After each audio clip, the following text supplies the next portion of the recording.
a.m. in the Mile High City. Good morning, Denver, Colorado. You tuned into the Check and Bill Show on 710 KNUS. I'm your co-host, Jeff Hunt, along with Bill Thorpe, bringing you the freshest insights, hottest takes from the right, left, center, and sometimes a little crazy.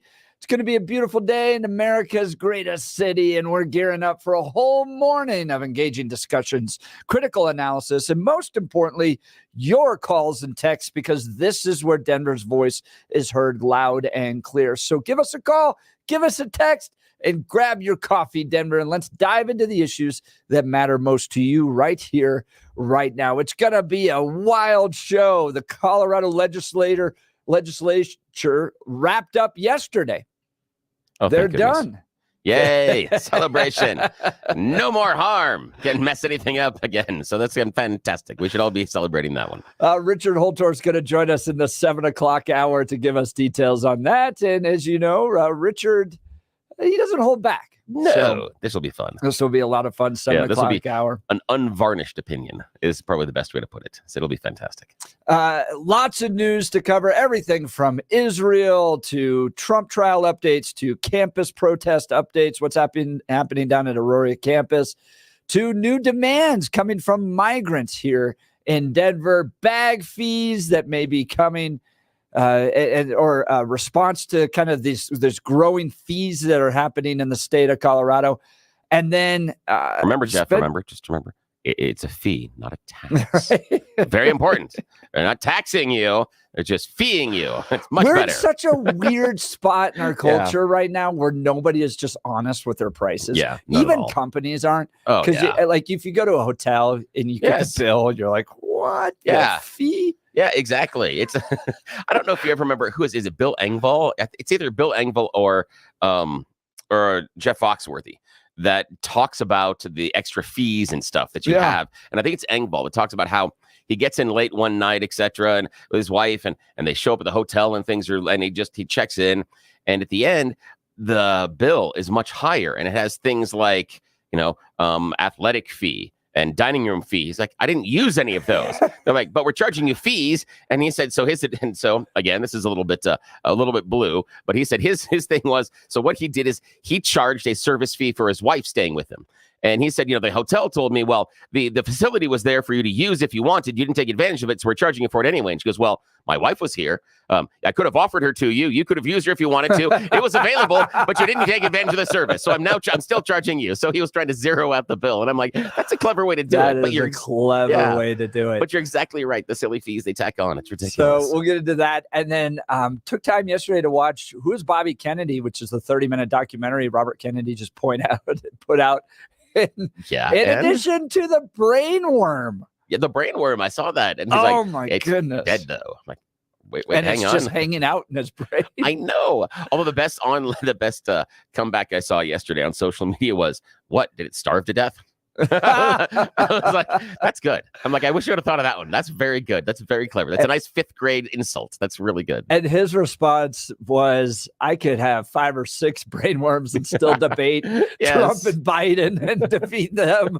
So, in some ways, he's probably right. And that's very sad. So we'll get into all of that. But it was a rough night at the Hunt family ranch last night. What happened? So this is the first time this has ever happened, which is kind of shocking. Okay. Considering we have free-range chickens. You have my attention now. So we have free-range chickens everywhere. Yeah. And they just kind of do their thing. Now tell me, why free-range versus coops? Now, again, in the city, I have friends here that literally live like a 5-minute walk from us, and they have chickens. But again, they have to be cooped and everything else. Talk to me about the decision. Yeah, they just hang out. Yeah. I mean, we just let them go wherever they want to go on our property.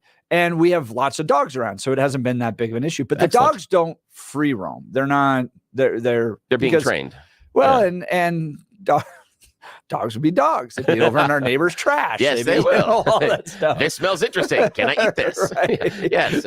So yesterday at about 8:05, so not exactly dark, but getting close to it, the chickens are starting to make their way to the coop to spend the night in there. And we have one of those automated doors that goes down about 20 minutes after the sun goes down. Coyote got one of the chickens. No. And we got it on video. Oh, wow. Which is kind of wild. Maybe I'll post that on I X would love later. to see it. But So talk to me about the video. What was the video? Since the people listening can't see right. What happens? So chickens are making their way up, and then just racing towards the chickens was a coyote, and he's going after him, and the chickens are flying all around and trying to get away and stuff like that. Goodness. And our dogs, which are behind fences, is the dogs, which we thought was good enough, right? Like 4 Colorado Mountain dogs. And barking and going crazy, and this didn't deter the coyote at all. Ooh. And he grabbed a chicken and took off with it. Jeez. And that was interesting. So now I did look it up this morning. Yeah, that if the coyote's on your property attacking your livestock, you can pew pew. Yes, you can. And I got a little 22. So 8 o'clock tonight, I'm going to be sitting out in a chair waiting for him to come back. Because here's the deal: it's like the wolves. Oh yeah. He knows now where the good food is. Yes, and the easy food. And the fact that you say that he came in and he wasn't deterred by the dogs tells me he's been there before. Yeah, that's exactly right. He has gone in and he's looked, and he probably, the first time he encountered it, the dogs came out and barked, and he ran away, and the dogs didn't chase him. And he got a little closer next time and figured out the dogs can't chase him. Yep. And so he probably, for a couple of days, if you went back and looked at some of the cameras, you might be able to see him testing the boundaries as far as how close. Because I've seen some devious coyotes. We have friends that have a farmland in eastern Colorado. Would you call them wily? Yes, I would. Except without all the acne stuff. That is good. Nicely done. And okay, I really hope that the statute of limitations has expired on this. I really hope so. Otherwise, I'm in trouble. But in my younger life, we would go out and take care of the coyotes, especially if certain packs would come in, because normally they're solitary hunters, but they will roam around in groups to share food and resources.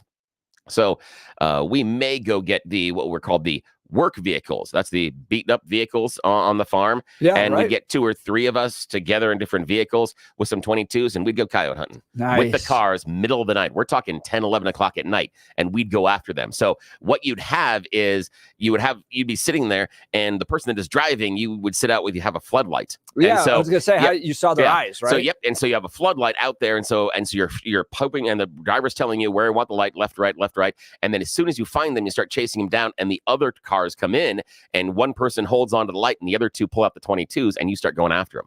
And you can take them down pretty quickly because, again, they're going to be concentrating on the light. That's the threat they see. Yeah. So that's why you come in groups of 2 and 3 on the cars, because then you come in on the sides, and it's much easier to get them. Plus, you're not having to shoot into the light. Yeah. So also you're coming in, it's a much easier shot. So that was the idea. And that's normally very smart. Yeah, and the issue is you got to make sure the safety is on the rifle, because seatbelts are not necessarily always used. So you are bouncing around, as you know, it's just boom, and you're going and you're trying to hold on to the light and you're yelling at each other. And yeah, it was fantastic. It's a lot of fun. It's a lot of crazy, but it is best left for people in their early 20s.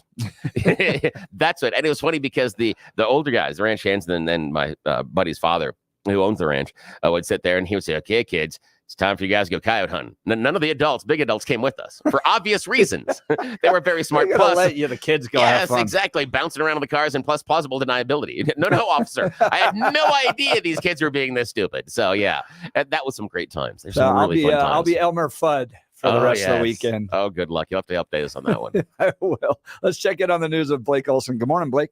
Hey, good morning, Jeff and Bill. 39 and cloudy in Denver, expecting highs in the upper 50s today. The 7-10 5-day forecast coming up. Our top story, the Community College of Denver announced that today's graduation ceremonies will not be held at the main Auraria campus. It'll be at Lowry instead because of the Hamas supporters on campus.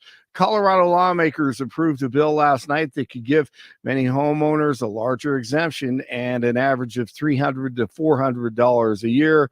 The goal is to keep prices from soaring like they did just months ago. A bill that changes how Tabor refunds work was also sent to the governor. This one lowers state income tax rates next year by 0.15%. President Biden elevating terrorists again as the U.S. paused a large shipment of weapons headed to Israel. Civilians have been killed in Gaza as a consequence of those bombs and other ways in which they go after population centers. And I made it clear that if they go into Rafah, they haven't gone into Rafah yet. If they go into Rafah, I'm not supplying the weapons that have been used historically to deal with Rafah, to deal with the cities, to deal with that problem. Hostages will be affected. Israel is outraged. Former President Trump and conservatives understand that Biden's withholding precision munitions, which is crucial. This sends a message to terrorists that this president is turning his back on our greatest ally in the Middle East, and it doesn't help in the war against terrorism.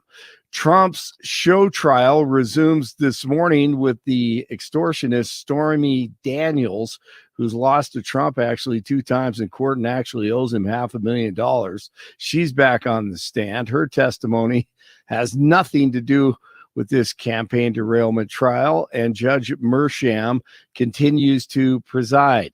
Arizona Republicans are again trying to make illegal border crossing a state crime, giving local law enforcement the power to enforce immigration law. A previous attempt was vetoed by Democratic Governor Katie Hobbs, so this time the GOP wants to take the issue directly to the voters.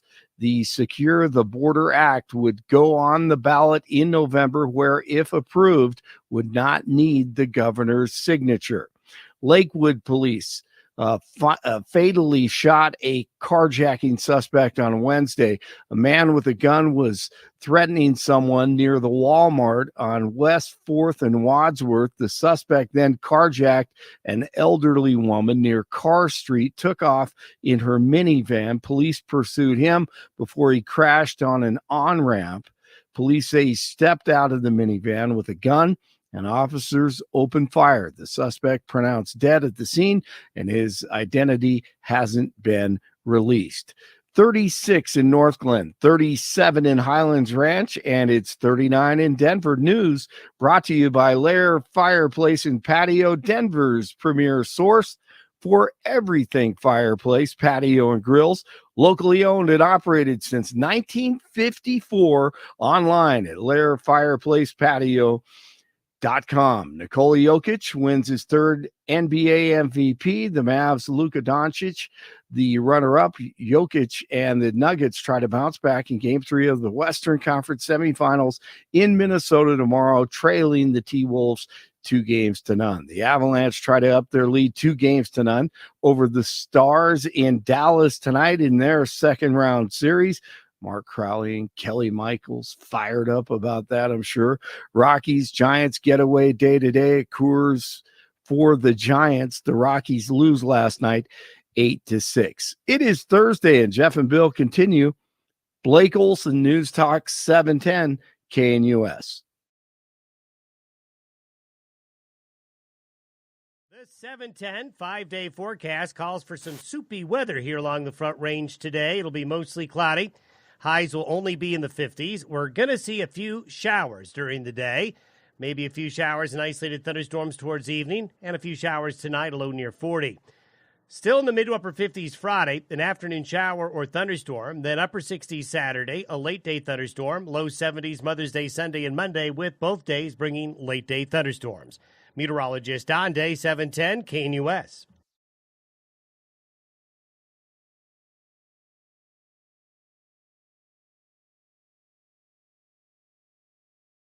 All right, late last night, the transcript from the first Stormy Daniels, or day 1 of the Stormy Daniels examination.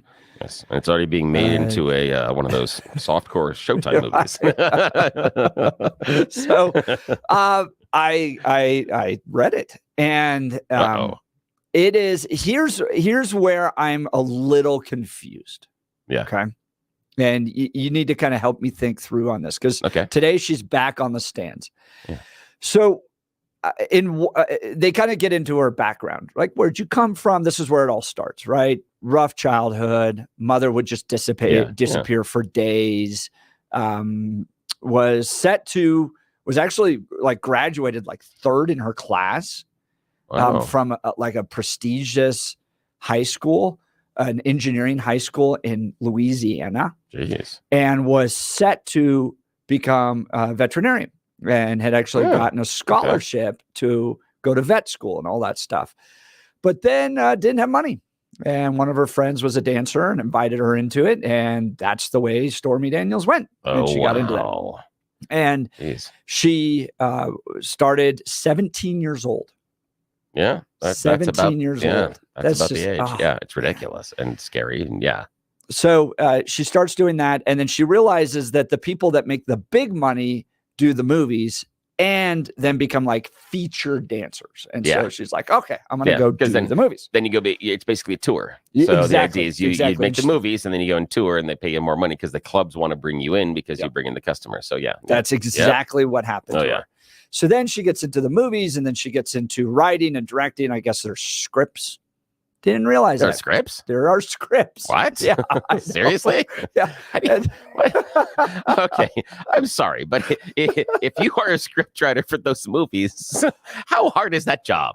I mean, really? It's about 5 minutes of dialogue and then it moves on. Yeah, exactly. It's like, well, hello, Mr. Johnson. I did not know you were working late tonight. I mean, just, how difficult is this? So she goes into this and there's so much detail. And then she goes into the night with Trump and all that.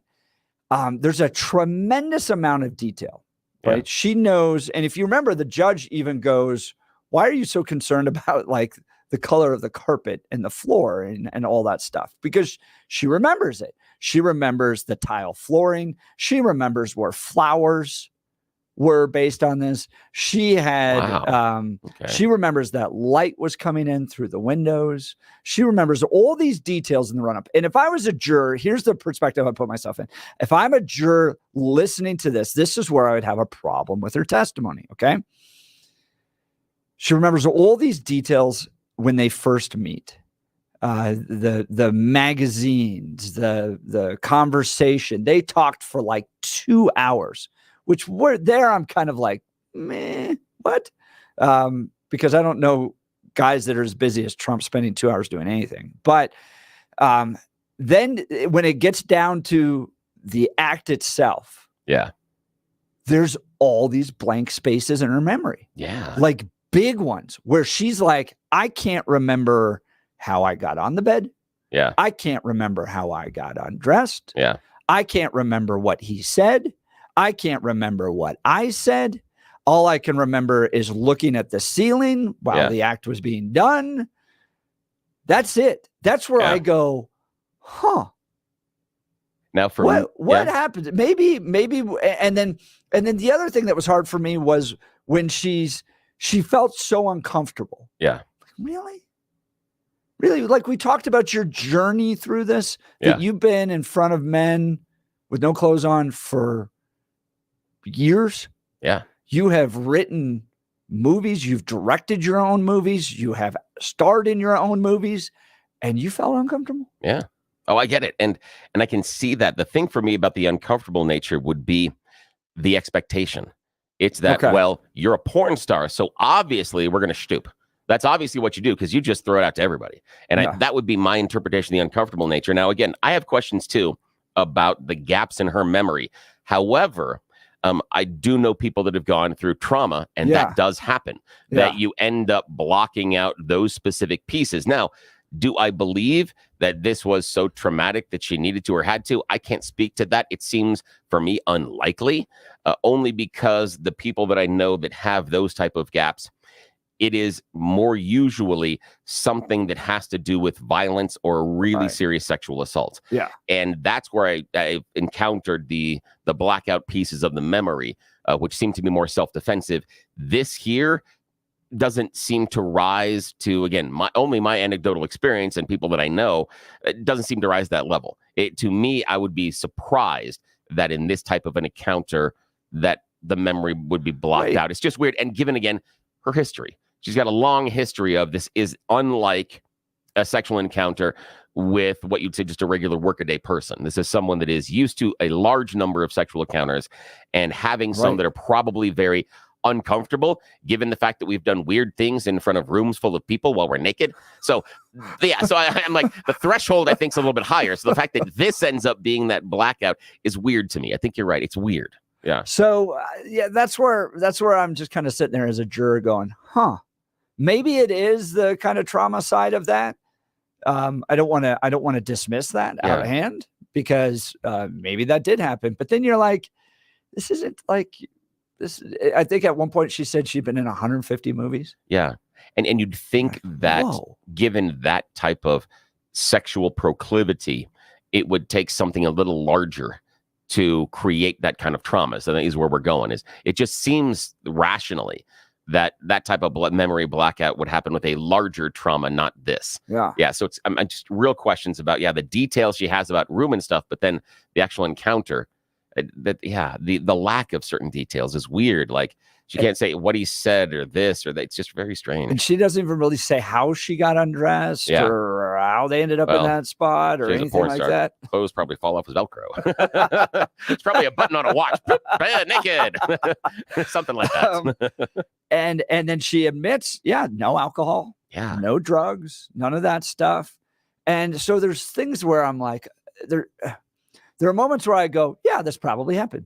Like when she's like, this is what the floor looked like. This is what he was reading about. The sun coming through, and those like bizarre details that wouldn't be there if you're trying to fabricate something. But then there's times where I'm just like, all right, well, this doesn't make sense. The idea he would spend 2 hours. Like guys I know that are at that level, what I call the Titan level, and I've met a few of them. They basically live in like 20-minute increments.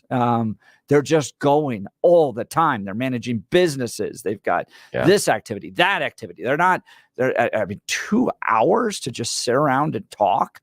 I know. Like, what? And talk porn. That's the other part. I'm like, such a weird, the conversation. I'm like, oh, well, and sit around. For 2 hours. And the idea that he carved out that much time and some of the other details about, like the idea that I don't even sleep with the same bed as my wife, things like that, that are just weird. I don't know. It's a strange story. That cross-examination will continue today. Stormy Daniels will be back on the stand in the New York hush money trial. But big news coming out of yesterday, a Georgia appellate court agreed on Wednesday to hear a challenge to the ruling, that allowed Fulton County District Attorney Fanni Willis to continue leading a 2020 election interference case against former President Donald Trump and his allies. Despite her romance with a subordinate, the Court of Appeals of the state of Georgia released a brief order that said the request from the defense seeking a review of a lower court decision in March had been granted, and noted the appellant may file a notice of appeal within 10 days. Next comes briefing by the parties, to be followed by oral arguments sometime this summer. It'll be heard by a 3-judge panel, so 2 votes will be needed to reverse the trial court. Whatever the Court of Appeals rules can be appealed by the losing party. The Fulton case is effective dead in the water, at least for a while, according to reporter Phil Holloway. So that being delayed, you have the classified documents being delayed.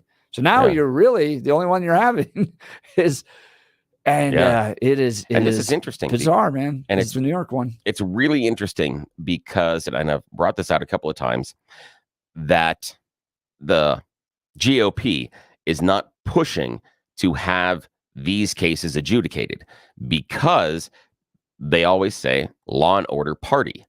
And this is a law and order issue. I understand many people have come to an alternate conclusion, but this is a law and order procedure. And I'm fascinated by the idea that we don't want to know the results of these before we vote, because I guarantee if the candidate's name was Biden, Clinton, Obama, there would be a huge push from the GOP to make sure the American people know whether or not they are voting for a criminal and whether or not the person is convicted and did these illegal things, especially if you're going to put them back in the White House.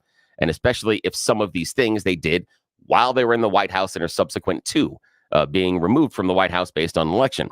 That seems important. It seems important going into an election cycle. But the party that is always law and order and we got to treat everybody equal under the law is like, no, we can't see this. And we should not have this happen.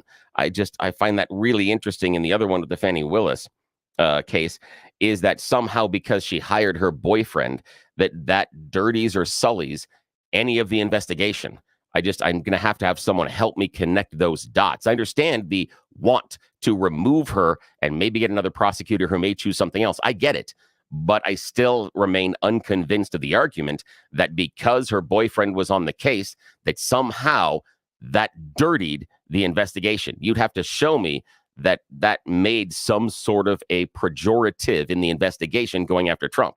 Seems like they were just doing money, and yes, it's unethical, but I still can't figure out how that impacts the direct investigation of the facts. What fact is now dirty because they were sleeping together? I can't find that yet. I'm still waiting. I'm not saying it's not there. I'm still waiting for it. I want to get to Dwayne in just a second. Guys, I want to talk to you about Empower Home and Gay Ribble. Gay was over here. She's been in the studio now a number of times. Wonderful, wonderful woman. She's got a great personality, very kind. And so that's step number one, right? You're working with somebody, you want to have an enjoyable experience working with them. Number two, she shares all of our values, guys. She's right there with us and the listeners of 710 KNUS. How do I know that? Well, she gives proceeds from the money that she makes when she sells homes back to support orphans in the state of Colorado. And this is important to her because she was an orphan herself at one point. And so she found her forever family. She wants to help other kids that are facing that same challenge find their forever families as well. So she's very pleasant to work with. She shares our values, but then most importantly, she gets the job done. Her clients get an average of $30,000 more when they sell their homes by working with her. Could you use an extra $30,000? That's precisely why you need Gay Ribble and the Empower Home team. Their exclusive database is filled with pre-screened buyers ready to make a purchase. Take the stress and hassle out of selling your home while getting the best price. Here's an unbeatable offer. Listen to this. Gay Ribble and the Empower Home team will sell your house for 100% of the asking price, or Gay will pay you the difference. It's an offer you simply cannot refuse. Get 100% of your asking price guaranteed with Gay Ribble and the Empower Home team. Reach out to my friends and realtors. Gay Ribble and the Empower Home team today. Give them a call at 833-301-SOLD. That's 833-301-SOLD, or go to gayhasthebuyers.com. That's GAYE hasthebuyers.com. Let's go to Dwayne and Divide. Good morning, Dwayne. I thought you might have some comment on this testimony. Good morning. Simply me? Me have commentary? Yeah. Sure. Never. Never. I'm just a small man living up on a mountain going, can you believe this crud? Anyway, so as far as Stormy Daniels goes with her crying and feeling awful about everything, well, Jeff, not you, but Billy and I will know men who have had the opportunity of going with a girl and had a peak moment going, what's the matter? You're going to feel bad tomorrow? No, I feel bad now. Oh, so yes. they have to worry about it. It's like, well, are we going to do this or what? Because, I mean, $25 in a cab or, $250,000 till 18. I need to know what we're going to do about this time. Anyway, enough of that. The fact with Jack Smith and the FBI doctored, shame, say it's not so. Moved papers around and printed top secret on top of everything to have it all be confused by a judge. I go, really? The FBI doing things in a bad manner? That's disgraceful. I can't believe the TV show FBI with Ephraim Zimbalist Jr., not senior, but junior, was being besmirched by this kind of character, these agents at this time. Guys? Oh, absolutely. Yeah, they can't besmirch that. Any show that had epilogue, no one's going to work yet. I mean, the fact that we laid everything out, only certain items, put it on top of the photo op. Now it makes you look at everything that's gone on in the last 40 years they've done and gone. How much doctoring would they do on all these images? I mean, really, such a big smear on every single right? I mean, every case that has been done from Trump's back, anything that was all organized, all the snacks that brought different little packages and everything else, I kind of now go, was this really truly on the up and up? Well, and Dwayne, to your point, I was one to never really buy into all this stuff, but then I've heard that, they really went after MLK, dove into all parts of his life, recorded all that stuff, and you just kind of go, do we have an unchecked kind of legal operation that can be used for personal vendettas? Seems like it. Well, I look at what J. Edgar Hoover did, and I mean, there was a power broker of power brokers. Right. I mean, he made Caesar back in, old days of Rome look like a guy going, I have an idea, Terry. Let me show you what I got. I mean, truly, this man had more control than anyone ever should have, and he's really an overlooked part of history. And I mean, he didn't just go after MLK. I mean, if you had a heartbeat and you were one that he needed to sit there and put on the radar, you were there with J. Edgar. Yeah. And so I mean, Now, again, Dwayne, we're all what do we do we're all with flawed as humans. Oh, yeah, we are. What do we do with the Durham report that was supposed to find the deep state and root out all of this type of FBI, CIA, DOJ corruption and came up with Bupkis? Well, was he just an awful investigator, or is maybe the idea that the FBI and those three-letter agencies, as rotten to the core, not necessarily as true as we think, that maybe it's just a series of rogue people that do rogue things and it's not an institutional corruption? Thoughts?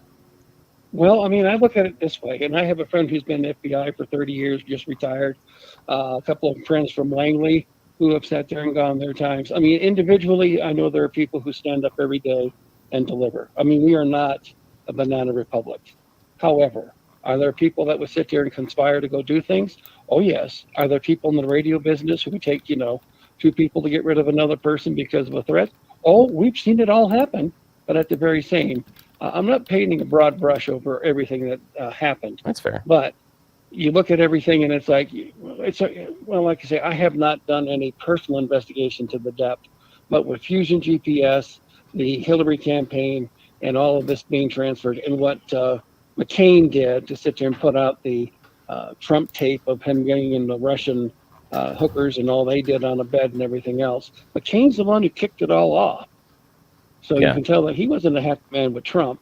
So you have to sit there and say the Durham report and the one with the former FBI director where nothing was found, but it sure made for daily, smearing of a guy who was trying to run the country. Yeah, and it also used to smear Hillary as well. And you're right, the Steele dossier was originally GOP Oppo research that then was sold to Hillary once. And I forgot, it could have been McCain's campaign that started it. I forget which campaign, but that was the originator of it. And then once they dropped out, they needed somebody else to buy it. So then they went and they shopped it to Hillary. And she very unintelligently went and purchased it because that ended up being a pile of crap. The other part, though, I want to return to some of the Jack Smith and the FBI stuff you talked about. So far, the information that I've seen is that the filings and the pushback is that in the filings, the sequence is wrong. The sequence of the classified documents, not that the documents are mislabeled or fake, but the idea that the FBI presented that all the documents are in the same sequence as when they were seized,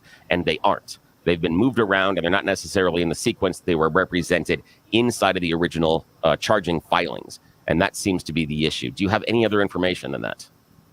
Not much. I mean, I've prepped my guys to get more information, and so far nothing. However, here's the problem when it's top secret and above all those different things. Oh, yeah. And then a lifetime ago where I had to do that, I have one page missing in the report. They put me in a room with two guys standing at the door going through everything I had packed. Yeah. Because I was TDY out. Dwayne, was it in your pants? Was the document in your pants? Are you pulling a burger? No, but I had a couple of cheeseburgers in my butt because I had Asperger's. You want to go there? I'll play. Don't go with me, gentlemen. I'll snap you. So, I already told you. Screw with me, and I will sit there and have you French kissing Satan. Don't yes, go you will. there. I know you will. Trump put this out on Truth Social yesterday, and it kind of like set the whole little X sphere. I used to say Twitter sphere, but X sphere ablaze. He's talking about the new FBI building. The new FBI building should be built in Washington, D.C., not Maryland, and be the centerpiece of my plan to totally renovate and rebuild our capital city into the most beautiful and safest anywhere in the world. The FBI must be in walking distance to the DOJ building, and that the DOJ and FBI have to work closely together. A 2-minute walk to a meeting is far better than a traffic-laden 2-hour drive to the Greenbelt, Maryland. Likewise, having the FBI in D.C. is important for ending violent crime, which I will do quickly. Well, all it does to me is sit there and say that you can geo power to that level. It just makes thieves a little bit quicker to sit there and make decisions. So I would much rather see a bunch of Zoom calls where it's all recorded. Somebody has to do everything. And if you think keystrokes are caught now on basically any business, what the government does is they sit there and have cameras and all the rest. It's not upon experience in some ways working these jobs anymore, because you are scrutinized to everything you're doing. Again, as an American, first generation, and as an orphan, gay, thank you very much for what you do, hon. But overall, we have a solid country. We are not going down this path much longer, I pray. But we have seen a lot of corruption over the last 15 years on both sides of the aisle. And we need to sit there and start coming back and going, we have to be the country we are capable of being. Dwayne, I appreciate the call. Yeah, that's inspiring this Have a good morning. day. Thanks so much.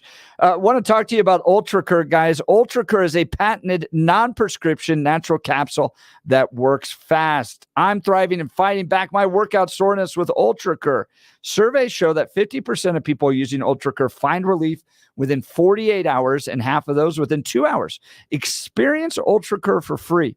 Go to any Denver Metro natural grocers and ask for the health coach or the vitamin manager for your free 3-day trial of UltraCur. You can try this for free, guys. UltraCur is fueled by patented technology to give you the true edge to support your peak wellness, energy, and active lifestyle. You got to keep moving. That's the key issue in life as you get older. Your joints, all that. It's when you become sedentary that you deal with all the problems that you're dealing with. So you've got to keep moving. And if you're having a problem moving, try UltraCur. It gives you unique control over your daily wellness. It's gentle on your stomach, and it's a natural antioxidant. Get curious, Denver. Head to the natural grocers. Grab your free 3-day UltraCur trial. No strings attached. Wondering about the research? Get the lowdown at getultranow.com. That's getultranow.com. We'll continue with your calls and texts. You're listening to the Jeff and Bill Show. News Talk 710 KNUS.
Welcome back to the Jeff and Bill Show. We're talking, I guess, FBI. It wasn't on the plan of the show, but we ended up there. Donald Trump yesterday talking about how the new FBI building should be built right close to the DOJ. And everybody in the conservative movement that's a little suspicious of the FBI is like, wait, what? Yeah, let's go to Brian in Arvada. Brian, you're on the Jeff and Bill Show, News Talk 710 KNUS. Good morning, Brian. Good morning. Hey, guys. Why anybody trusts the FBI is beyond me. In my theory, anybody that protects child molesters, it's just a no-go right off the bat with me. I don't know how we accept that this Epstein thing where all these people were molesting children, but not one brought to justice. It's kind of odd, but Granny walks into the Capitol. Oh, man, they found her, didn't they? Yeah. I mean, no, I'd agree with you. You just got to ask yourself why thing. they're protecting. Oh, yeah, you're right. Why are they huge protecting questions? them? Yeah. I have no idea on that one. And you're probably right. Connection to power and people that can pull the levers, and also the people that have all of the money is probably the reason. And you're absolutely right, Brian. The fact that we have zero investigation on that and that nobody seems to be curious at all about what was going on is absolute crap. You're 110% right. Yeah, because that used to kind of be the standard. Even if you were the hardest criminal, you were the thug. Child molesters was that was the line in the sand. But they have to be protected either for an ace in the hole to use against them later, or because they were part of the raping of children, or because they were paid off by the elites. It has to be one of the three. So right off the bat, the people that are investigating Trump are corrupt as heck. And they're not only corrupt, we're talking about children here. How anybody could let that go is just beyond me. I used to have the utmost respect for the FBI. If I saw an FBI file show, man, I'd stop and watch it, when I was young and dumb. But now if I run across it, I just go, okay, you don't know what's true with these idiots. So I don't even bother watching. It's sad to see that these, that all our institutions are they're being destroyed by these people. And it's sad to see. So maybe one day somebody in the FBI, it's going to have to be a group of people, have to stand up against the upper part of the FBI and decide one day they need to take these people down. That's the only way it's going to change. Brian from Arvada, I appreciate the call. Thanks so much. Guys, generally we talk about medicine and effective treatments for ED. Today, I want to talk to you about the importance of testosterone for your energy, for your workout strength, for your muscle building, and for your ability to sleep, right? Oftentimes when we talk about Rocky Mountain Men's Clinic and ED, it's in the kind of love and portion of your life. But guys, as you get older, your testosterone is going to go down. It's going to drop naturally, and that's going to affect a lot of other areas of your life. So if you're not sleeping well at night, if your workouts aren't as good anymore, if you don't have the energy that you wish you did, check out Rocky Mountain Men's Clinic. Schedule a consult with them today. Your initial visit's only $99, and it includes a medical consult with a licensed medical provider, a T and PSA test, and if medically advised, a test dose. And if the test dose doesn't work in the office, your visit is free. Rocky Mountain Men's Clinic has served the Front Range of Colorado for nearly a decade and has successfully treated tens of thousands of men. They have 5 locations in Colorado: Fort Collins, North Denver, Central Denver, Castle Rock, and Colorado Springs. Stop dealing with the problems that come with low testosterone. Give them a call today at 720-440-7900. That's 720-440-7900, or visit RockyMountainMen'sClinic.com. That's RockyMountainMen'sClinic.com. Wanted you to see this poll here real quick.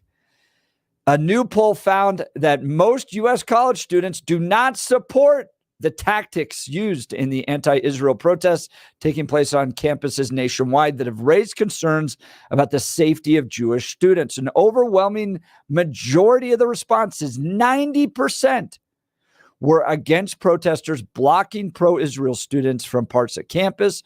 Another 67% did not approve of occupying buildings, and 58% rejected attempts to refuse a university's order to disperse. Majority of the respondents also stated they would not be friends with people who marched against Israel. That gives me hope. And it's only because during all these protests, there has been this narrative of, oh my gosh, this is what is happening to all of the students on the college campuses. All of them are becoming these indoctrinated little terrorist lovers. And it shows, at least I hope, based on that poll, again, polls are somewhat inaccurate, that there is less of the crazy than I had been led to believe. This gives me hope that some of these kids are actually learning and being rational. And this is great. And wow, not all skulls full of mush. And it's surprising that when you stop and you prevent people from going somewhere on the campus and you yell at them and call them names, that you're not liked. You're not winning them over? No, really? I'm so surprised. When we come back, you choose the news. You're listening to the Jeff and Bill Show. News Talk 710 KNUS.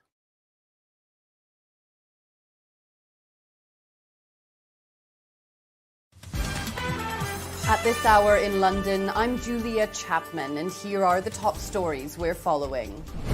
President Joe Biden says American bombs have killed civilians in Gaza, as he vowed the U.S. will withhold some weapons to Israel if troops go into Rafah. In an interview with CNN, the president said bombs and artillery shells would no longer be provided if Israeli forces carry out an incursion of population centers in the southern Gaza city. Biden insisted he wanted to continue to make sure Israel is secure, supporting the country's Iron Dome with missiles. But his threat to block other weapons comes amid warnings that a ground offensive of Rafah would have dire humanitarian consequences. U.S. House Speaker Mike Johnson has survived an attempt to oust him from his post, a prospect put forward by fellow Republican Marjorie Taylor Greene. Tony Waterman has more. Lawmakers voted 359 to 43 to keep Johnson in the speakership, and only a handful of Republicans voted to remove him. Greene soured on Johnson after he pushed through a $95 billion national security spending package last month, which included aid for Ukraine, Israel, and other American allies. But Greene and a handful of other far-right Republicans don't want another dime going to Kiev. And that's what you need to know at this hour. I'm Julia Chapman in London on Salem News Channel.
Welcome back to the Jeff and Bill Show. Let's do You Choose the News, Mr. Bill. Yes, it is that time of the morning where we get to play everybody's favorite fake radio news game show, You Choose the News. We have scoured the interwebs for mere moments this morning to find really dumb stories about us humans to play this fake radio news game show. Why? Because it's silly, kills some time, and nobody in charge is paying attention. So we'd appreciate it if you keep this secret between you, myself, and Jeff. Alrighty, sir. And Blake Olson from the newsroom joins us as well. Here are your choices. Alrighty. Headline number 1, better get some sunscreen. Headline number 2, well, that's one unique solution. Headline number 3, look what I found. And headline number 4, it's all about choices. All righty, Mr. Hunt. Let's go with your sunscreen. Choice. All right, yes, you better make sure to apply the sunscreen, especially if you're in Utah. Well, Utah recently was celebrating World Naked Gardening Day. Yes, you didn't know you missed that opportunity to go out in your twigs and berries and share your stuff with the rest of the neighborhood. No, luckily nobody in my neighborhood was doing the naked gardening, and God forbid I'd be arrested if I tried. So they're children, so we can't have that. But yeah, there's an entire cruise now. Yes. Which, again, There's an entire cruise. What I want is I want the sunscreen dispensary. That's what I want on that cruise, because I am going to make $1 million. I will have to. I will put it in big bags on my back and walk around and just squish. I mean, I will get this thing hooked up. I want to sell the sunscreen on the naked cruise. Okay. Bill the Cabana Boy. Oh, absolutely. I will be all over it. Which SPF do you want? You know, it looks like you're peeling a little bit. Yes. So recently, Utah, they found out that one of the Utah cities was actually one of the worst in the nation for naked gardening. The issue for me, this is the thing. Okay, now we got to talk about this. Naked gardening, the idea. I have gone out to Jeff. You've done some work outside. Blake's done some work outside. I've done some work outside. When you're outside, listener, you're in the garden. Have you ever gone, you know what would make this better and easier? No clothes. Never has no clothes been the solution to my gardening problems. Bringing you back to the Garden of Eden. Come on back. No. I know about poison ivy and things itch. And do you have any idea where dirt can get if you're naked? This is awful. Why would you choose naked gardening? All right, Mr. Hunt, your second choice this morning, sir. Look at what I found. Yes, look at what I found. Here we are talking about here in Colorado. Recently, some hikers were exploring the great outdoors, and they found a small locked box containing a gun. Hidden on the hiking trail, just about 10 feet off the hiking trail, was a small, looks like the military green lockbox, and they broke it open. Inside the lockbox, a firearm, a handgun. The issue I'm looking at is, who's hiding the handgun in the what sort of what I'm wondering about is, a ranger that wants access, or a guy hiding some evidence. I love this. Yeah, how with Blake, I love how Jeff's like thinking about the ranger. I'm thinking somebody is setting up a trap. Somebody's like, hey, let's go hiking in the woods, and then later on you're going to shoot somebody. I'm thinking this is some sort of a plot. We got some sort of a Stephen King thing going on here. I like how Jeff's got the wholesome mind, and I'm like, someone's going to die. That is like the perfect analogy of this show. That is exactly right. Yes. That explains everything that goes on here on the show. Okay, Blake, final choice this morning. Sure. That's one unique solution, or I can't remember what this is. Oh, the other headline is maybe you leave it at home. Now let's go with maybe you leave it at home. Yeah, maybe you leave it at home. Recently, a gentleman who was arrested, he was suspected of robbery. He wanted to be the good boy and turn himself in. He's about 20 years old, wanted to do the right thing, said, I gotta face the man and do the time because I did the crime. Unfortunately, though, when he showed up to turn himself in, he brought his drugs. Yes, he did. He did at least have the forethought to leave them in the car. However, once you turn yourself in and nobody's there to take your car home, they impound it and then find a search warrant and search it later. So while he was doing the right thing... This wasn't Brittany Griner. No, it wasn't. So while he was doing the right thing and showing up and taking responsibility for the naughty things that he did, he's now going to be facing numerous additional charges. Nice. I know. Yeah. That teaches you to do the right thing. Sometimes, you know, we have the Darwin Awards for a reason. Yes, they do it to themselves. And that is it. That's the end of You Choose the News, as always. Jeff and Blake are your giant winners, and I'm just a big, huge loser. And remember, we are not sponsored in any way, shape, or form by Roll 'Em Out Shelves. They are a reputable company, mother-son team that'll come to your house and give you a free estimate to solve your clutter problems in the kitchen, the bath, the garage. They are amazing. Check them out at rollemoutshelves.com. Rollemoutshelves.com. Get your free estimate, but don't tell them about You Choose the News. We'd appreciate you. Back to you, sir. State Representative Richard Holtorf joins us next. You're listening to the Jeff and Bill Show. News Talk 710 KNUS.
7 a.m. in the Mile High City on this May 9th. Good morning, Denver. You've tuned into the Jeff and Bill Show, 710 KNUS. I'm your co-host, Jeff Hunt, along with Bill Thorpe, bringing you the freshest insights and hottest takes from the right, left, center, and sometimes crazy. It's another beautiful day in America's greatest city, and we're gearing up for a whole nother morning of engaging discussions, critical analysis, and most importantly, your calls and texts, because this is where Denver's voice is heard loud and clear. So grab your coffee, Denver. Let's dive into the issues that matter most to you right here, right now. Coming up here in just a second, Representative Richard Holtorf will be joining us. How did it end down at the state capitol as they wrapped up session late last night? What great, brilliant bills were introduced at the last second to make everyone's lives better? Or were they just delivering a whole bunch of leftist special interest nonsense? We'll get the details from Richard Holtorf in a second. Let's check in on the news with Blake Olson. Good morning, Blake. Yes, sir. Let's get a dose of Holtorf this morning. Looking forward to that. 40 and cloudy in Denver. Expecting highs in the upper 50s today. The 7-10 5-day forecast coming up. Our top story, the Community College of Denver's graduation ceremonies will not be held at the main Auraria campus today. It'll be at Lowry instead because of the Hamas supporters. Governor Polis has signed a resolution that will let voters decide whether Colorado's ban on same-sex marriage should be removed. Colorado's ban on it from 2006 still remains in the state constitution. The resolution has received overwhelming support, with fewer than 20 lawmakers voting against it. Colorado lawmakers approved a bill last night that could give many homeowners a larger exemption and an average of $300 to $400 a year. The goal is to keep prices from soaring like they did months ago. A bill that changes how Tabor refunds work was also sent to the governor. It lowers state income tax rates next year by 0.15%. Two Longmont police officers are on administrative leave after at least one of them shot at a man reportedly armed with a knife. Police called on a domestic violence call and found him holding a knife when they arrived. He refused to drop the knife, and then they shot him when he ran toward a nearby house. He would not cooperate, but eventually dropped the knife and was taken into custody. He was treated for non-life-threatening injuries at a hospital. President Biden and the U.S. paused a large shipment of weapons headed to Israel. When I started this administration, people were saying there's going to be a collapse in the economy. We have the strongest economy in the world. Let me say it again, in the world. Although GDP last week was far short of expectations. Oh, it wasn't. Look, GDP is still growing. Look at the response of the markets. Overwhelmingly positive. Overwhelmingly positive. So that was him talking after he discussed the shipment of weapons that were withheld. Hostages will be affected because of that. Israel is outraged. Former President Trump and conservatives understand that Biden's withholding precision munitions, which is crucial. This sends a message to terrorists that Biden's turning his back on our greatest ally in the Middle East. Trump's show trial resumes this morning with the extortionist Stormy Daniels, who's lost to Trump 2 times in court and actually owes him $500,000. She's back on the stand. Her testimony has nothing to do with this trial, and Judge Mersham continues to advance his agenda. 2 suspects have been arrested and charged in connection with a deadly shooting that happened near Denver's downtown aquarium. It happened on Valentine's Day and claimed the life of 19-year-old Dacian Salazar. Authorities say the suspects are 19-year-old Antonio Vasquez and 17-year-old Jason Trujillo, and investigators say they used a cell phone. They used cell phone data to narrow them down as suspects. The DA's office says Trujillo will be tried as an adult. It's 35 in Boulder, 36 in Castle Rock, 40 in Denver, and Nikola Jokic wins his 3rd NBA MVP, the Mavs, Luka Doncic, the runner-up, Jokic, and the Nuggets try to bounce back in Game 3 of the Western Conference semifinals in Minnesota tomorrow, trailing the T-Wolves 2-0. The Avalanche try to up their lead 2-0 over the Stars tonight in North Texas in Dallas in their second round series. Rockies and Giants getaway day today for the Giants at Coors. The Rockies lose last night 8-6. It is Thursday morning. Good morning. Jeff and Bill continue. Blake Olson, News Talk 710 KNUS.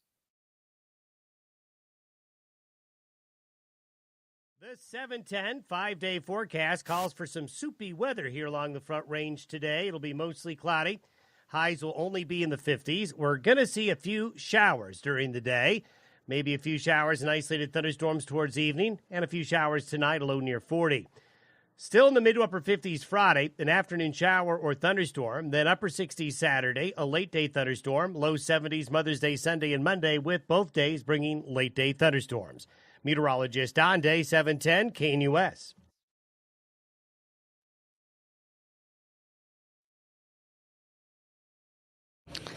Well, Coloradans breathe a sigh of relief.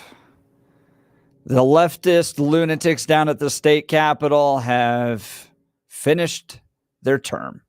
It's almost like we should sing that song from Wizard of Oz. You know, we're out of the woods, we're out of the dark, we're out of the... So sorry. That's really what we should do. That should be the song today. To give us insight on how it all wrapped up, joining the Jeff and Bill show is Richard Holtorf. He's a state representative representing the eastern part of Colorado.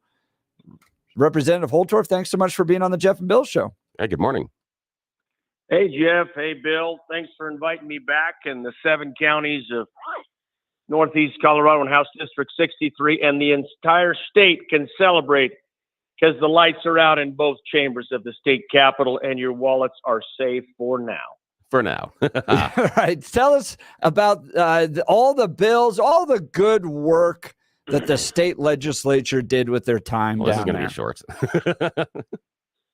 Well, I'll start with we had over 700 bills introduced. I think it was 705 or 6 in the 120-day session. That's on average of 6 bills per day. And actually more throughput than I've seen in the 5 years I've been at the state capitol.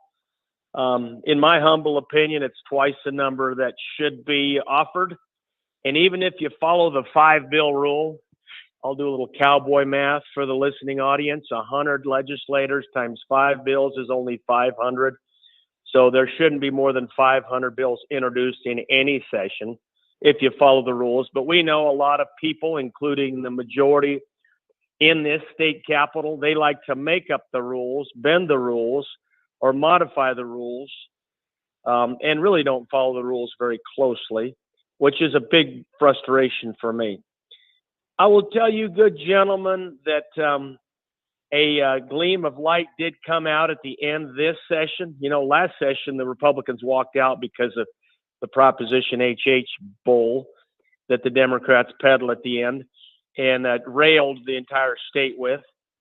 But this year, this session, we had Senate Bill 24-233, which was an attempt, a bipartisan attempt at property tax reform. And I saw earlier in the news article, you did mention it. I, gentlemen, called for a special session. I said, this is too important. We didn't start fixing this. And they were meeting every Friday trying to figure this out till the end of session. But everything we do in haste at the end usually doesn't turn out the way we would like. So I called for a special session. I said, let's get this right. Let's take about 2 months in the summer in the interim. Let's meet all the stakeholders. Let's talk with all the parties. Let's take the work of the special committee, property tax review committee, and let's come back in August for about 3 days and let's take care of this business so it is done right. But unfortunately for the state, the governor and the majority didn't listen to me. But they did come up with a not perfect bill. Now you determine that, interpret that how you want. A not perfect bill, but it offers some property tax relief especially for senior citizens. And I ran a bill for senior citizens we need to talk about later. Did, so that's where I'm at on the session. Did you vote for that bill? I did. Reluctantly, I plugged my nose and voted yes, because something is better than nothing, they say. And right now, the state had nothing and no solution coming forth. Yeah, we hosted Michael Fields yesterday, and he talked about how it just kind of reduces the rate that it could go up, right? It doesn't actually reduce your property taxes in the sense that you're going to be saving money. It just could get a lot worse if we didn't do this bill. His solution is going to be his ballot initiative, which we'll see in November. I wonder what your thoughts were on Julie McCluskey this year. How did she's the Speaker of the House. How did she do leading the Colorado House of Representatives? Let me take a step back and tell you that Michael Fields, I call it the tap on the brakes bill. It's tapping on the brakes of your property taxes. So Michael's not wrong. But with respect to Julie McCluskey, I will say that she survived her speakership. And there were times where the Black Caucus, the radical young Gen Y, Gen Z activist caucus, and I made that up myself, by the way, because that's who they are and what they are. And, those two elements in the majority challenged her, did walkouts on her, the Palestinian caucus, I'm going to call it. You can talk about little Timmy and excited Epps. Those two, they roiled and rattled and held sit-ins and walkouts. But in the end, Speaker McCluskey survived her speakership. And that, I guess, has to be a testament to leadership, because there were many negative forces and headwinds that she was facing in that chamber. Do you think we'll see Elizabeth Epps and little Timmy back again next session?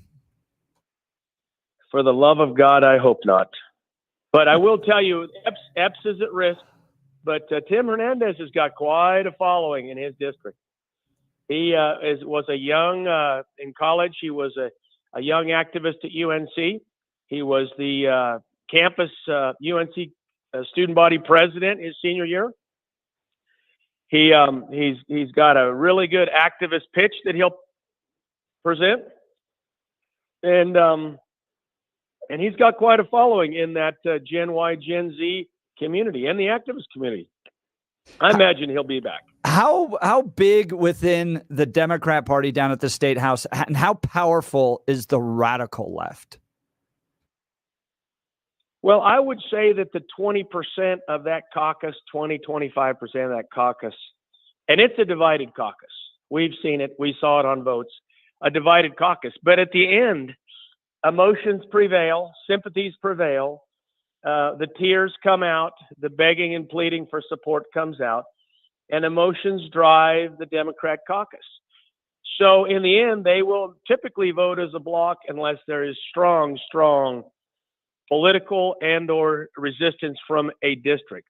But right now, the kids are definitely running the house, and mom and dad are they are in trouble. Let's just say it that way. Now, there were 19 of you Republicans. You called yourselves the Mighty 19 pushing back on this. You were in a super minority. What was this session like being in a super minority?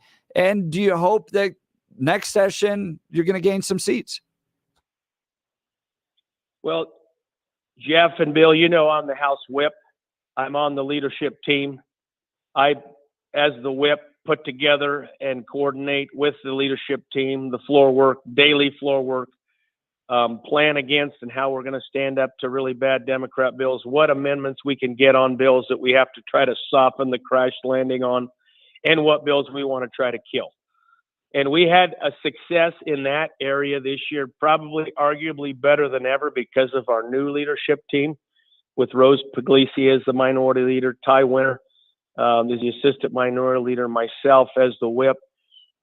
We did, I think, arguably very well as the super minority. Now, we're outnumbered 2-1, but this is the first year in 5 that the Republican Party hasn't imploded, hasn't tried to eat itself, or hasn't completely disintegrated and fallen apart. Last year we did pretty good, but we had to stage a walkout and had some very controversial antics at the end to try to protest Proposition HH, which was a bunch of bunk. And the Colorado citizens even rejected it, remember. And then the governor calls a special session and they pass Proposition HH light and defy the will of the people. And Colorado listeners need to know that. There is a strong temptation here for the majority, even after ballots are passed. And here's what you need to know, because Michael Field says, oh, we're going to run this ballot initiative. The people will speak. Well, guess what, ladies and gentlemen? They'll come right back to next session, pass a law that'll override, adjust, or modify what the people said. And they don't care. And they've done it many times. There's so many examples of that. And we have railed and said the will of the people is the will of the people, and it should be respected. So Colorado needs to think about that in this next election cycle. But overall, the Mighty 19 stood together. Richard Holtorf, state representative, reflecting on the state legislative session that just wrapped up last night. Richard, kind of a personal question. You've been doing this now for a few years. You go down to the state capitol every day. You're leaving your family. You're leaving your ranch behind to do this. You guys get paid beans to do this, something like $40,000 a year. And you end up spending 12, 14, 16 hours there. You're not in the majority. You're in a super minority. Is it worth it to you to do this? That is a excellent question, and many of us talked about it last night as we were closing down the section and celebrating the fact that we survived. Most people don't know that being a state representative or state senator in the General Assembly, particularly in the minority, is a thankless job. You come here every day, you know that you're not going to win the day, but there are things you can do to support your district and defend your people. I am a vicious, in fact, I've been called the Wolverine up here. I've been called a honey badger. I've been called a lot of other things too. I can't say on radio, but I will tell you, you stand up and fight for your district. I stand up and fight for rural Colorado every day, the 7 counties along the South Platte and the Republican River valleys. And don't forget, Colorado, 75% of all ag production comes out of my district, right along that South Platte River. That's 2/3 to 3/4 of all agricultural production in this state comes out of my district. So it's very important that I represent my district. But everybody comes with that charter, and at the end of the day, you feel satisfied and gratified that you're able to make a difference up here, despite the bumps, the bruises, the bloody noses, and all of that stuff. The people that can't do it or can't stand it, they won't run for re-election. They'll be a one-hit wonder.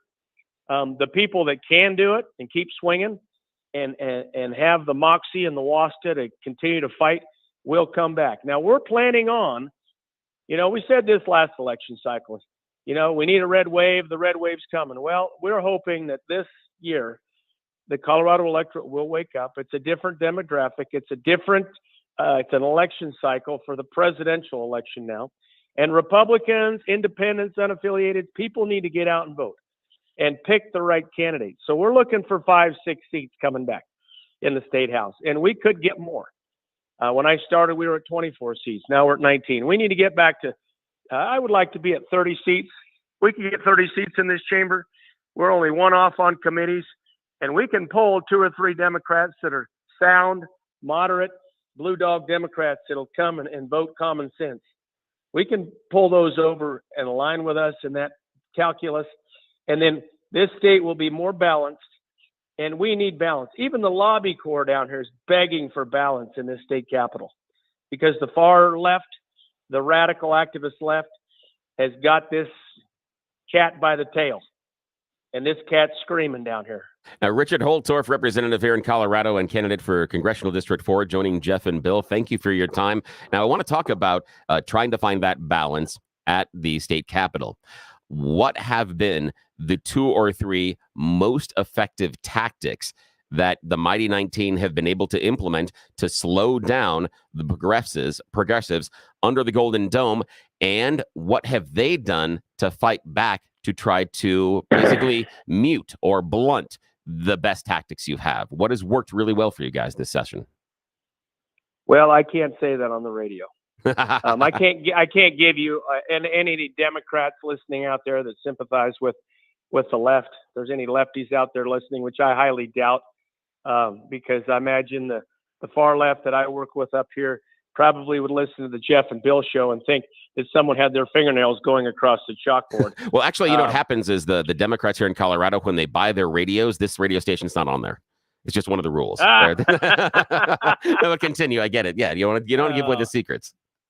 But there's a lot of things we do, and this year, working with the majority leader, Representative Monica Durant, we had an incredible amount of success, and a lot of it was backdoor boxing matches, I'll say, and really standing up and saying, you know what, if we want to throw down, we'll throw down. Try to call our bluff and see what happens. We flexed our muscles a couple times, and they got a taste of it, and they said, "Whoa, ooh, do we want that every day?" And they said, "No, we don't want that every day. Let's see how we can kind of get along here and work with the super minority and ease the pain." And we arguably could have killed 100 to 150 bills if we would have really ran the table. But the problem, ladies and gentlemen, and I've told the Mighty 19 this as I've tried to help guide and lead our team, is you reach a point of exhaustion where now you're completely, and I'll use military terms, I'm a military man, you know that, 29 years, U.S. Army, retired colonel. You reach a point of combat ineffectiveness, and then you're done. And then they run the table, and they'll run it until you can regain your legs. And that could be several days, and a lot of damage can be done if you don't keep yourself fit and ready to fight, as we say. So I'm glad you mentioned my CD4 race. I'm going to talk a little bit about that if you'll let me. Yeah, I want to ask you about that, because do you take a day off, or you've got a primary in about 6 weeks? What happens the next morning after session is done when you're running for Congress too?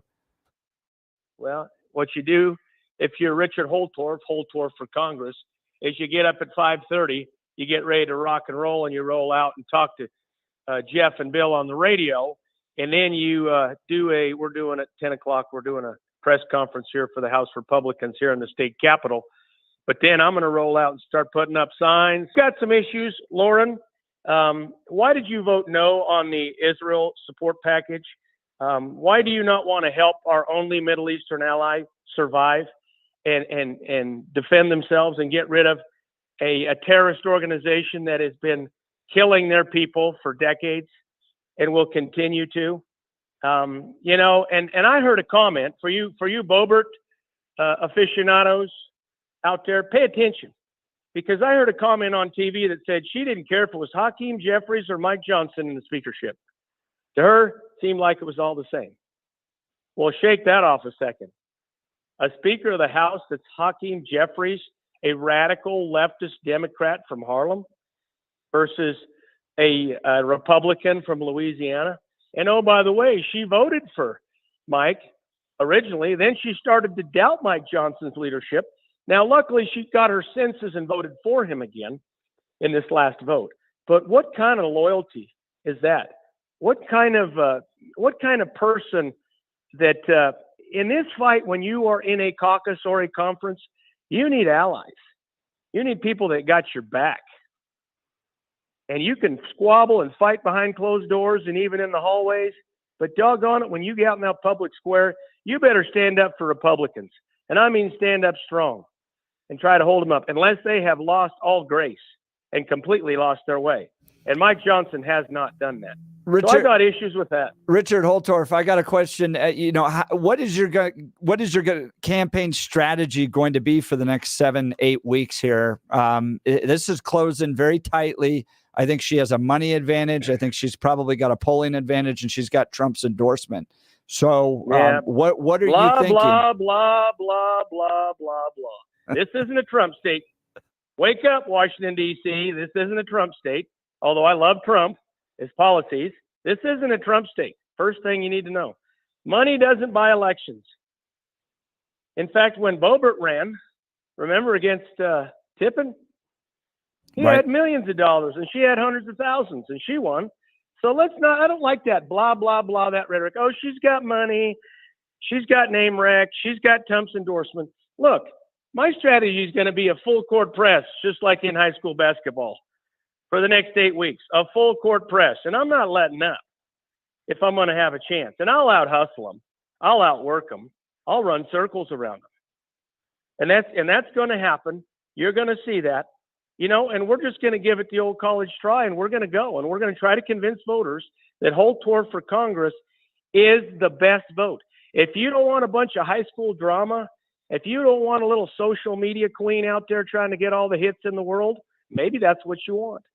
If you want somebody that's got common sense, veteran leadership, if you want somebody that's a retired colonel, war college graduate that actually understands geopolitics, you're talking to that man. If you want somebody that's going to stand up for good, honest Republicans, and I'm not talking about the self-serving folks like Dave Williams out there who's trying to run this party in the ground and make everybody kiss the ring.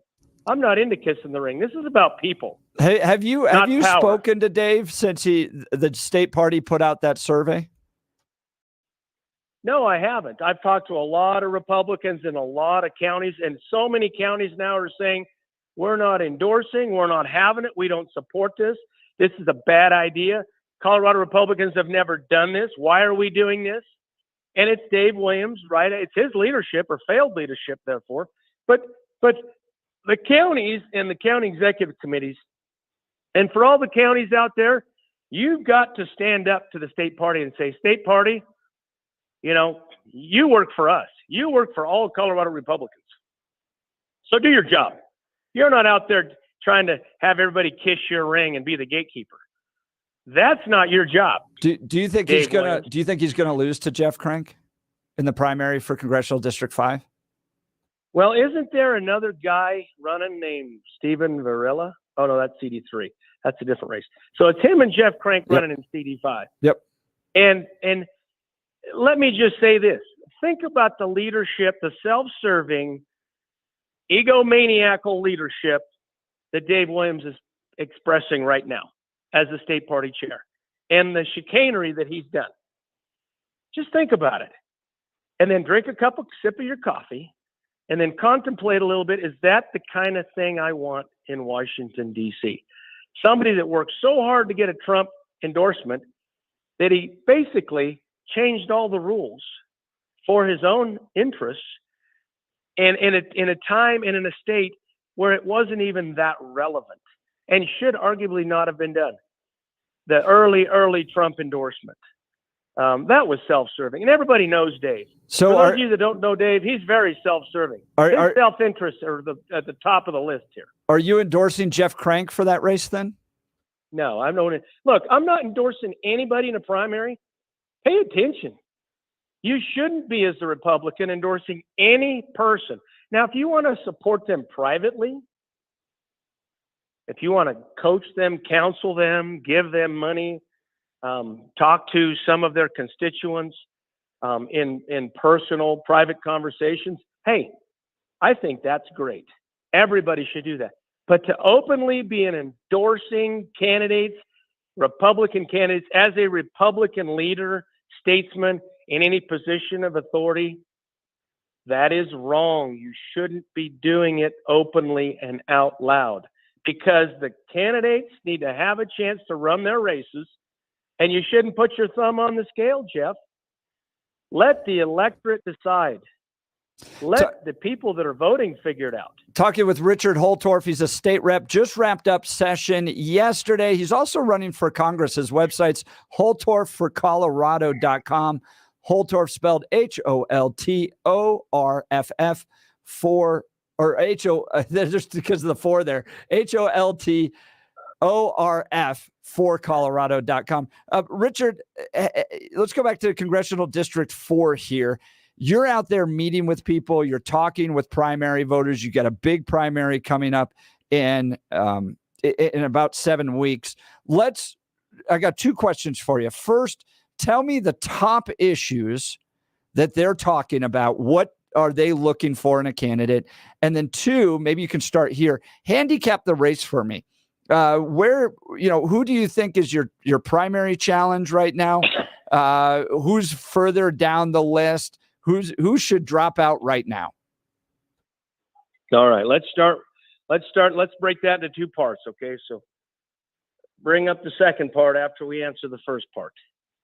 The first thing I want to say is immigration is at the top of the list, and I'm the only state legislature that ran an immigration bill. Okay, I don't know if you're aware of this. You should be, but I ran House Bill 24-1280. Oh, excuse me. Let me get the right bill here. I ran House Bill 1128. Okay, which would have stopped Colorado from being a sanctuary state, prohibiting. Right now, the state prohibits local and county sheriffs from sharing information with the federal immigration agency, commonly known as ICE. I ran that bill. Okay, it got killed on party lines in state affairs. But that would have been the beginning, the end of Colorado as a sanctuary state. So immigration and the border. Now, I put a 5-point plan together that involved 5 points and to close the border and get this border straightened out. And ironically, here's what's really interesting. I'm going to go really quickly over my 5-point plan. The first point was to make the drug cartels, the narco traffickers, a terrorist threat and put them on the terrorist list and declare war against them.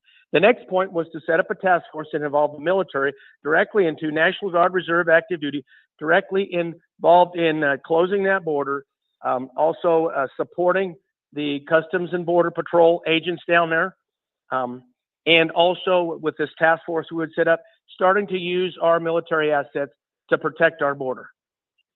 And guess what? As soon as I said that and presented my plan, because I am a military senior colonel, military strategist, master's degree in strategic studies from the War College, Deborah Flora, who's a little copycatter, by the way, grabbed my plan and ran with it. And my mother always said that imitation is the highest form of flattery. But then it gets better than that, ladies and gentlemen, and Colorado, pay attention, because everybody likes a good idea, and a bunch of counterfeits like to take someone else's idea, plagiarize it, and call it their own. So then Lauren Boebert runs that thing back to Washington, D.C. And within several weeks to a month, I've got Lauren Boebert talking about my plan, and now Trump's even talking about it. Isn't that funny? Isn't that funny? Well, you can have that leadership, Colorado, right now. You can have that by sending me to Congress and skip all these other people. But let's talk a little bit about the fentanyl crisis. I want everybody to know that, and maybe you've heard this, because on, I think it's March 15th, and 16th and 17th and 18th, there is a movie coming out. And you know Stephen Tubbs. You guys know Stephen Tubbs, right? Oh, yeah. And he has published a movie, and we're really proud of that movie. And so it's called Devastated, Colorado's Fentanyl Disaster. Okay, it's going to premiere in Greeley, Lakewood on the 17th. It looks like Greeley's on the 15th. And you can check this out. Go to the website there. Boulder is going to have a premiere. Colorado Springs is going to have a premiere on the 18th. I can't see. Boulder here's the 16th as well. Lakewood premiere the 17th. Go to devastatedco.com. Okay, because this fentanyl crisis ties right into the border crisis. And it is serious, and it hasn't been solved yet. It continues. Let's talk about another issue. And I've got a solution for this. You get Trump in office and get me in Congress, I'll sit down with President Trump, and we'll have this figured out in 90 days or less. That fast. Because I've got all kinds of ideas. And I'm not going to tell you all of them, because you know what? If I say it on the radio, then Lauren Boebert and Deborah Flora are just going to copy me again. And pretty soon I'll go to another event, and they'll be stealing my talking points. And I'll be, really?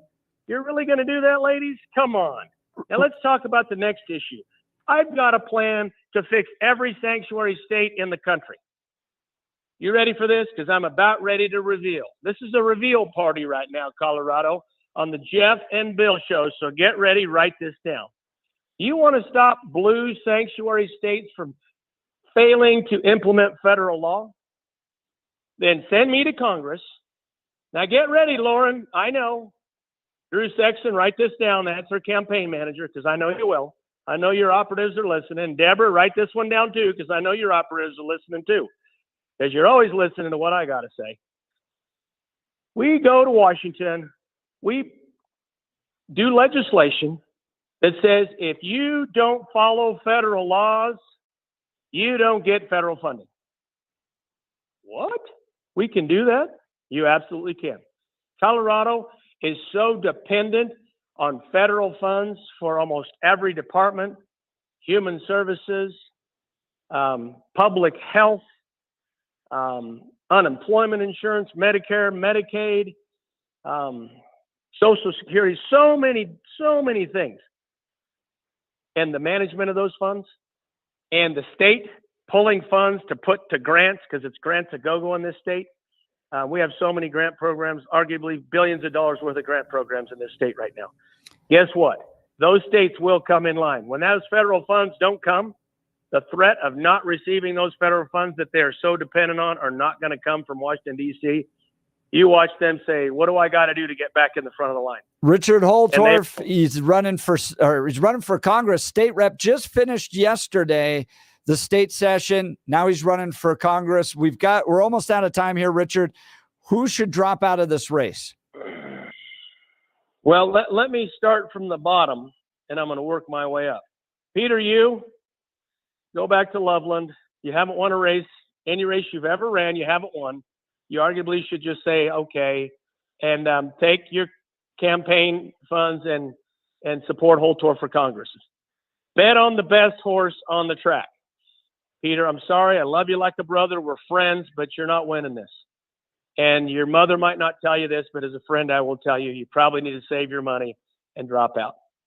The next one, walking it up the list. Mike, I love you like a brother. We're cowboy buddies, but I don't think you're winning this either.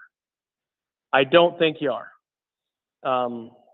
So, Mike, you might want to think about that. But Mike and I have talked, and he's not. He's not going to do that. Just like I'm not going to do that. We're a couple of Army vets, and he's an old Army infantryman, and he's just cut from a lot of the same cloth I'm cut from with our military experience. But that's where I'd start.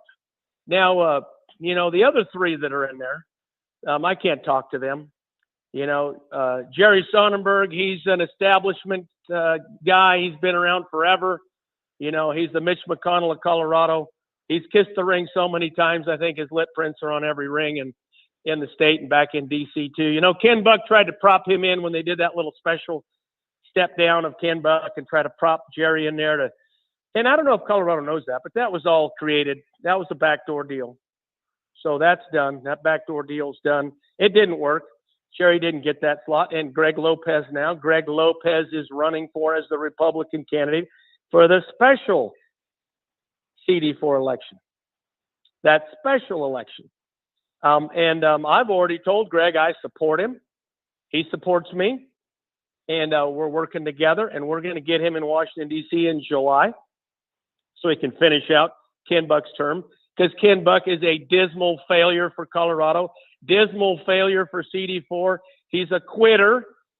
He walks off the field while we're still playing football with his helmet in his hand saying, I can't take it anymore.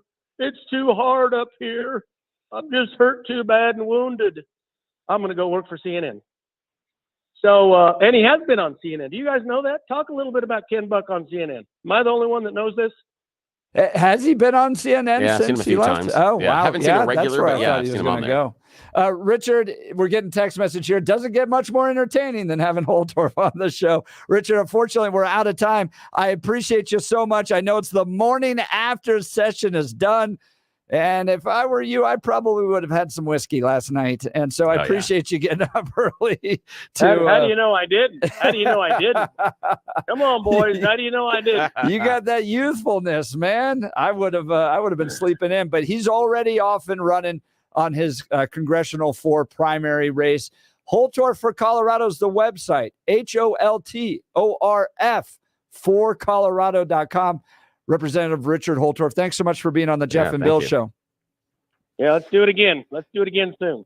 So speaking of eastern Colorado and ag, I want to talk to you about the Colorado Farm Bureau. Whether you pulled out your skis or snowmobiles this last winter, it was a great year for winter fun, but the snow means even more to Colorado agriculture. And I want you to know that our state's farmers and ranchers are doing their part to protect our future water resources. The people of Colorado agriculture continue improving the efficiency of their irrigation systems and adopting farming practices that help crops use less water to grow. They're planting drought-resistant varieties, and they're leading talks with state policymakers about how to preserve water supplies when we have good years like this last one. My friends at the Colorado Farm Bureau are leaders in water conservation and water policy. They understand how to balance water for crops and water for families, and they're doing more with less.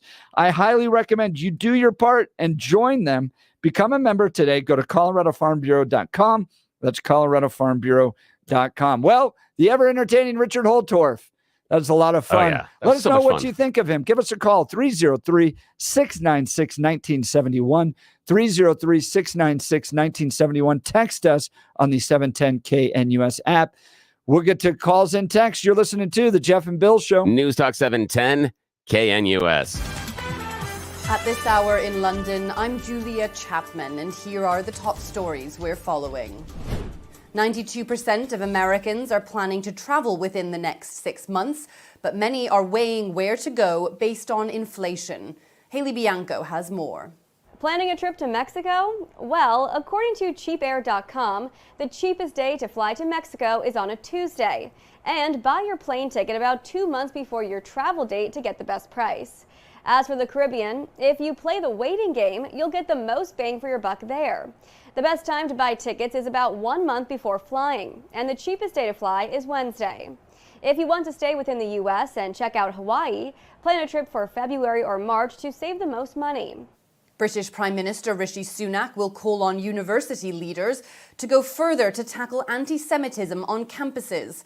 They're holding a meeting on Thursday to discuss what the Prime Minister's office has described as escalating anti-Semitic abuse towards Jewish students. The UK has only seen small pro-Palestinian protests at universities, which have largely been peaceful. A Jewish students' organization has expressed concern about what it calls a hostile and toxic atmosphere, although it recognizes the right to protest.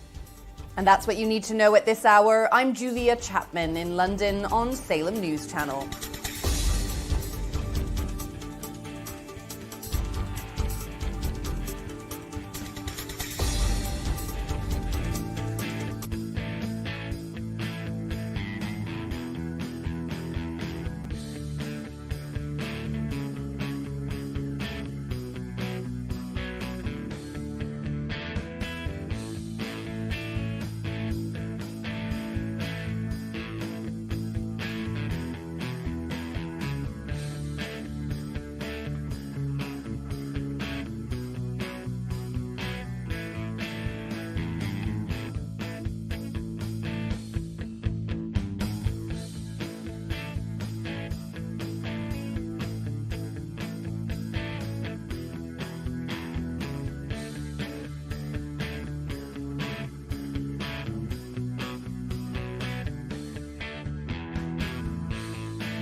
Welcome back to the Jeff and Bill Show. Just wrapped up interviewing Representative Richard Holtorf.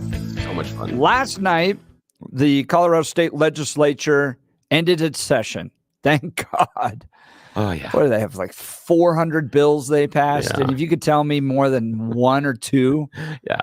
Like, what did they do to 400? Yeah, what did they do to make your life better this Exactly. year? Yeah. Exactly. Please. Yeah. Don't hold back. Call in and tell me about all the wonderful things that the state legislature did for your life this year. Yeah, how your life is better because of it. Let's go to the phone lines. Eddie from Littleton, you're on the Jeff and Bill Show, News Talk 710 KNUS. Good morning. Good morning.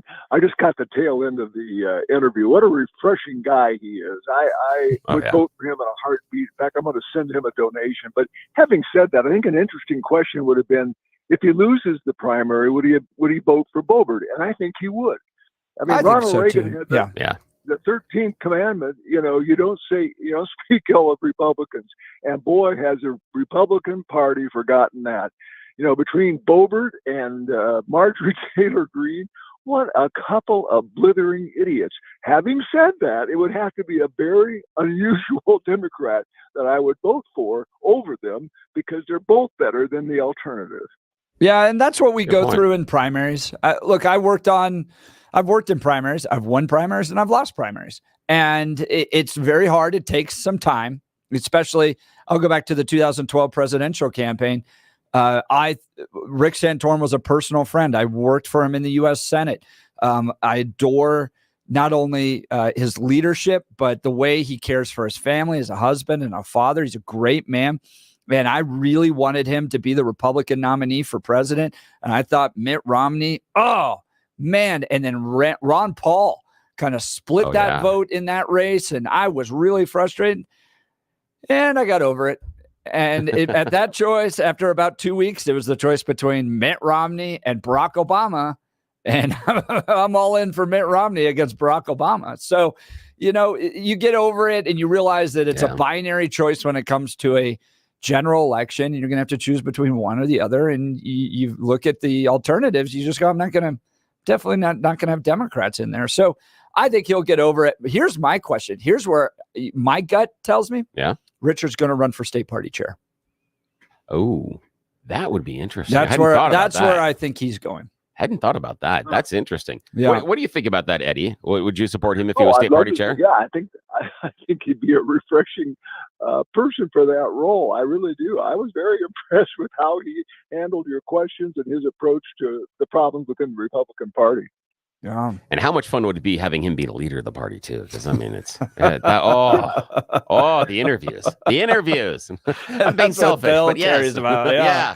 The media, and he gave us some clips on Ken Buck there. What do you think about what he said about Ken Buck, Eddie? About heading over to CNN. That's another idiot as far as I'm concerned. And well, I shouldn't say that. I liked a lot what Ken Buck did. But at the end, to do what he did, I mean, what kind of Republican are you? The Democrats would never do that. They'd stand behind anybody, anytime, any place. I'm not saying it's a wonderful approach, but it works. And I'm all for winning. Amen. That's what we need to be doing. Eddie from Littleton, great call. Thanks so much. Yeah, Please call again. Eddie's line will be open 303-696-1971. Guys, Sunday, Mother's Day. You're still looking for that special gift. I realize restaurant and flowers are always popular, but let's be honest. In today's world, many women lead a stressful life, juggling time between her job and family. So this Mother's Day, give her something that she really needs, some time to herself, just to relax and rest. Buy her a few hours of pampering at Beau Visage Skin Care and Spa. You can either get one of their fabulous gift packages, which is what I got for my mom. I'm sorry, Mom, if I spoiled this for you, but I went through the process, guys. Super easy. They send the gift certificate via email, or you can print it out and give it to them. But it's all done super easy, sent right there. Or you can get one of their luxurious treatments like a relaxing massage or wonderful European facial. Folks, I've been to Beau Visage myself. My wife and I went there around Valentine's Day, got a couples massage. I promise you, this place is great. It's professional. First class, they do a terrific job and are at very competitive prices. It's not going to break the bank to do this. Support your mom After everything she's done for you, this is something you can do that she will really appreciate. This Mother's Day, give a gift that says you deserve to be treated like a queen. Call Beau Visage at 303-779-5002 or bvspa.com. That's 303-779-5002 or bvspa.com. We'll continue with your calls and texts. You're listening to The Jeff and Bill Show. News Talk 710 KNUS.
Great conversation with Richard Holtorf. Got a whole lot of text messages. Love Holtorf, but he would not be a good chair. Look at his fundraising numbers. Good point. He's an old school blowhard professional politician. Yuck. Susan from Denver texting in. Did Holtorf ever apologize to Lauren Boebert? No, he's definitely not going to. That's not how he's cut. That's not him. That's not how he's going to cut. Just part of how we like him. Yeah, that's part of it. So a group of migrants coming to Colorado are not happy with Mayor Mike Johnston's services. They have a group of demands that they have sent. Oh, so Karen's asking to speak to the manager. That's great. I'm sure this is going to go real well. Karen, the illegal immigrant Karen. Yes, that's exactly it. Got that Gosling haircut and everything. So we're going to dive into what they want. I would love to go to France and demand wine and cheese and tickets to the Olympics. So we'll see. We'll cover all that in the 8 o'clock hour. You're listening to the Jeff and Bill Show. News Talk 710 KNUS. And I definitely need to speak to the manager.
Eight a.m. in the Mile High City. Good morning, Denver, Colorado. You've tuned into the Jeff and Bill Show, 710 KNUS. I'm your co-host, Jeff Hunt, along with Bill Thorpe, bringing you the freshest insights, hottest takes from the right, left, center, and crazy. It's going to be a great day in America's greatest city, and we're gearing up for a whole nother hour of engaging discussions, critical analysis, and most importantly, your calls and texts, because this is where Denver's voice is heard loud and clear. So grab your coffee, Denver. Let's dive into the issues that matter most to you right here, right now. Coming up here in just a second, love to have your calls. Phones will be open.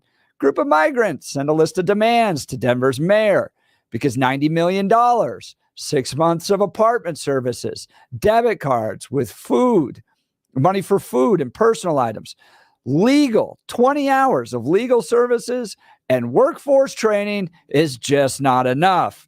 They've got a list of demands. We'll get into that in just a second. Let's check in with Blake Olson. Good morning, Blake.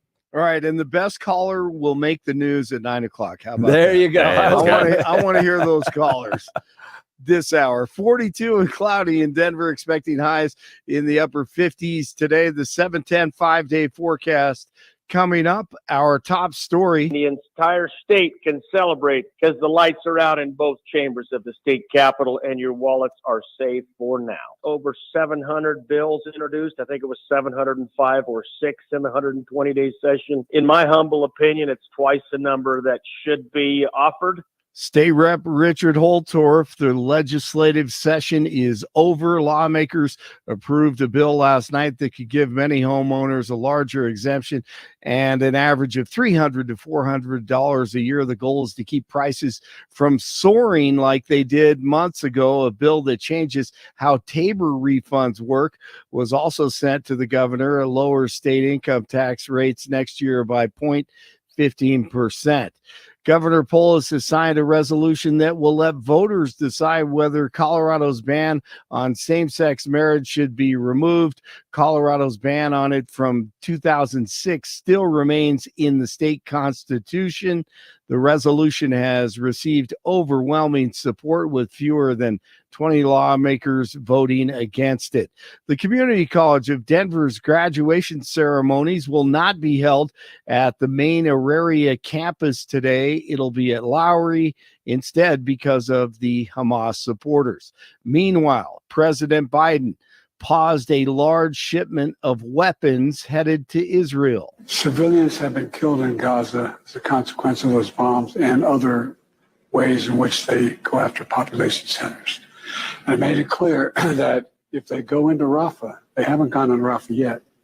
If they go into Rafah, I'm not supplying the weapons that have been used historically to deal with Rafah, to deal with the cities, to deal with that problem. Hostages will be affected. Israel is outraged. Former President Trump and conservatives understand that Biden is withholding precision munitions, which is crucial. This sends a message to terrorists that Biden's turning his back on our greatest ally in the Middle East.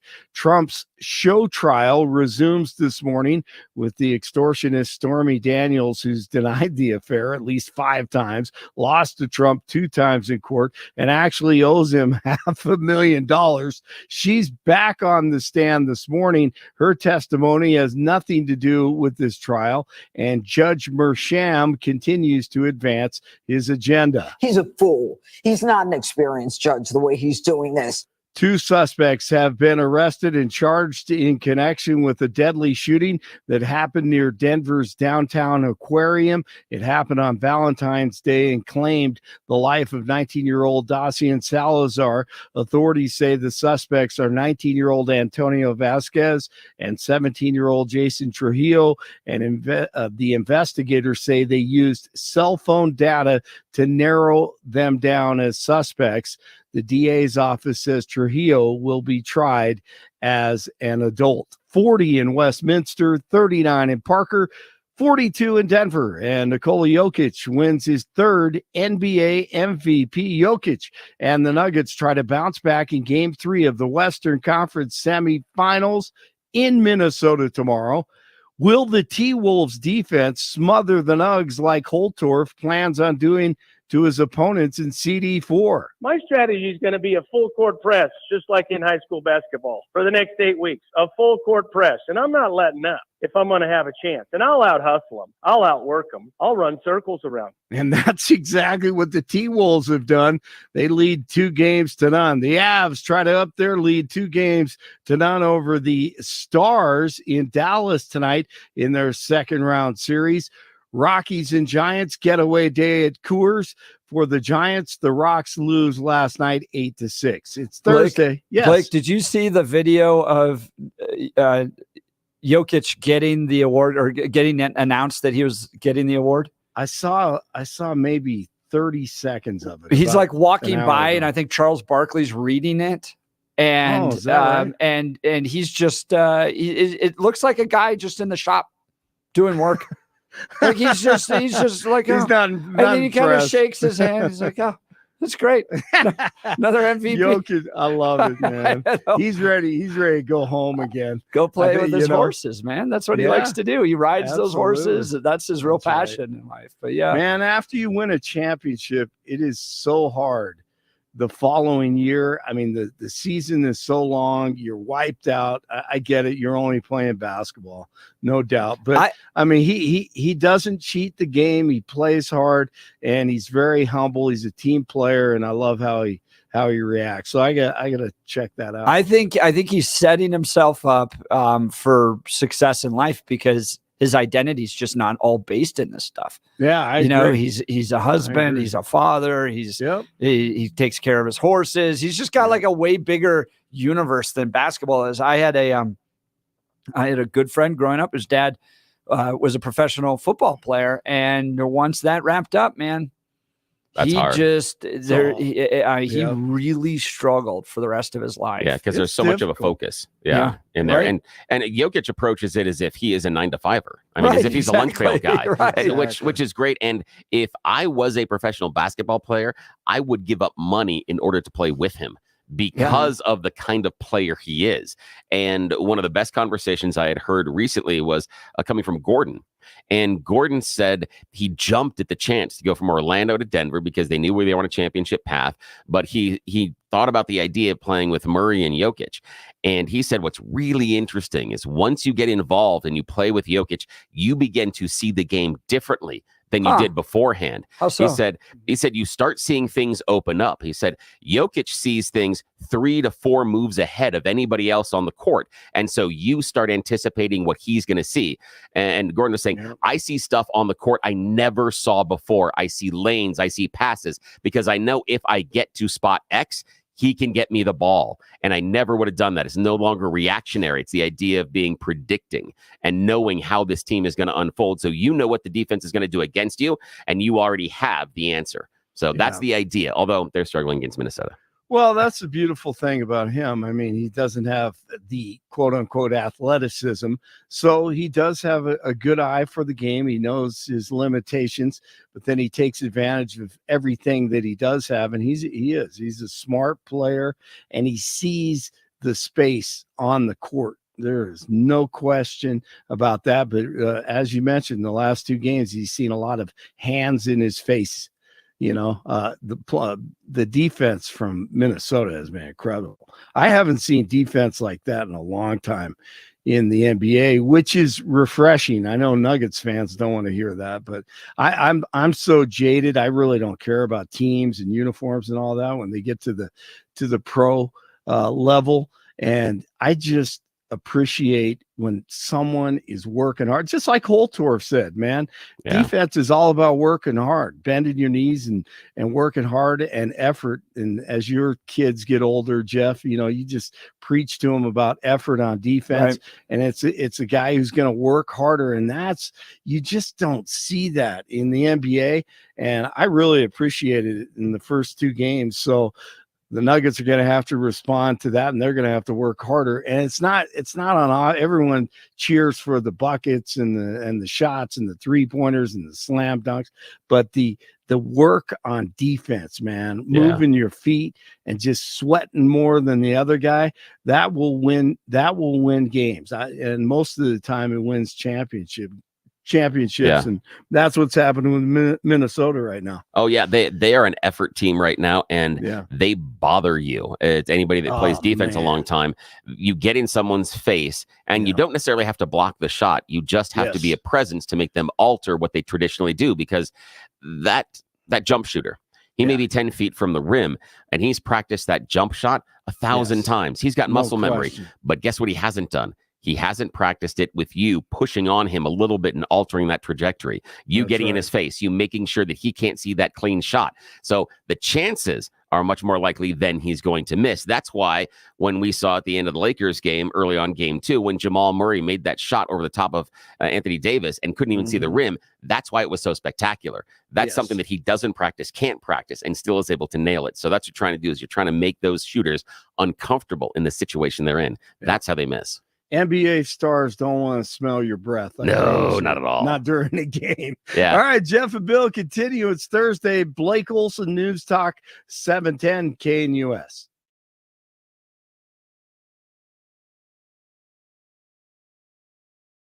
The 710 5-day forecast calls for some soupy weather here along the Front Range today. It'll be mostly cloudy. Highs will only be in the 50s. We're going to see a few showers during the day. Maybe a few showers and isolated thunderstorms towards evening, and a few showers tonight, a low near 40. Still in the mid to upper 50s Friday, an afternoon shower or thunderstorm, then upper 60s Saturday, a late day thunderstorm, low 70s Mother's Day Sunday and Monday, with both days bringing late day thunderstorms. Meteorologist Don Day, 710 KNUS.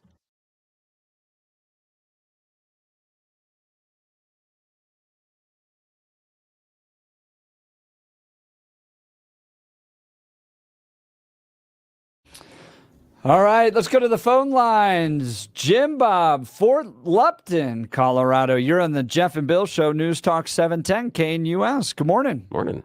Hey, Jeff and Bill. I got a few comments about Richard, who I referred to as Richard Buckwheat Holtorf. Remember that one? Yeah, he made the insult to another representative. Yep, I remember. Yeah, and I basically like the guy, except that one kind of like rankled me a little bit, and I thought that basically that he needs to gauge his words before he actually lets them out of his mouth. But I kind of like him for that. I kind of like that. and he Personally. doesn't come across good. Yeah, I like that too. But I mean, maybe a little bit more. I mean, he goes full out against Deb Flora and Lauren, but that's whatever. Very fair.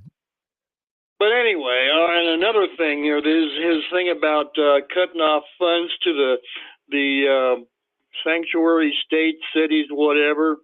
The only way that's going to happen is if the Republicans get a decent majority in the House and the Senate, and they get Trump back in the Oval Office. And that's the only way that's ever going to happen, about cutting off these sanctuary states. Jim Bob, question for you. Who do you support for Congressional District 4? Republican primary.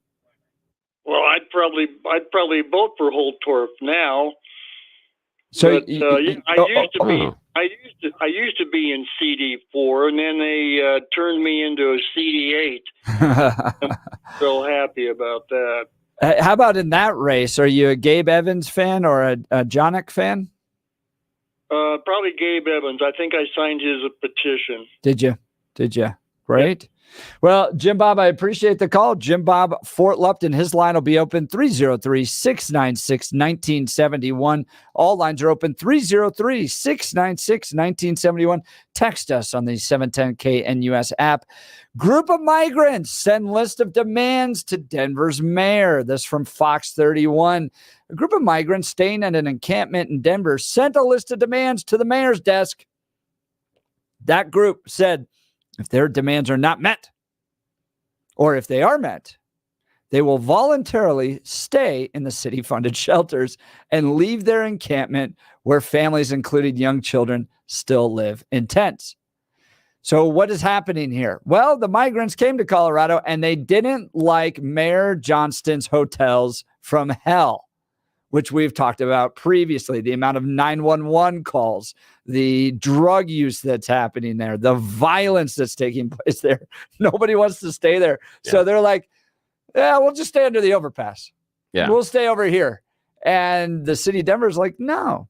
The migrants have been lobbied by Denver Human Services to get off the street and into shelters, and an offer that remains, according to city officials. But they are holding out and said the city has reneged on its deal with them, while the city maintains it will continue to offer services to migrants that choose shelter over encampments.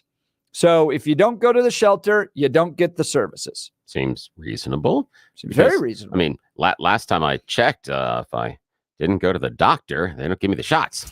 And while we can bring it to me. Exactly. And while we can order the food delivery and everything else for years and years and years, didn't go to the grocery store, food didn't show up at the house. I mean, it seems like that's kind of the business relationship, that if you want to get the services, you may need to go to where they're offering the services.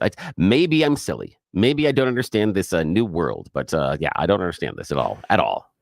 The camp has created a collective list of demands that came after a petition by city officials to move people from an encampment near train tracks and under the bridge to indoor shelters funded by the city.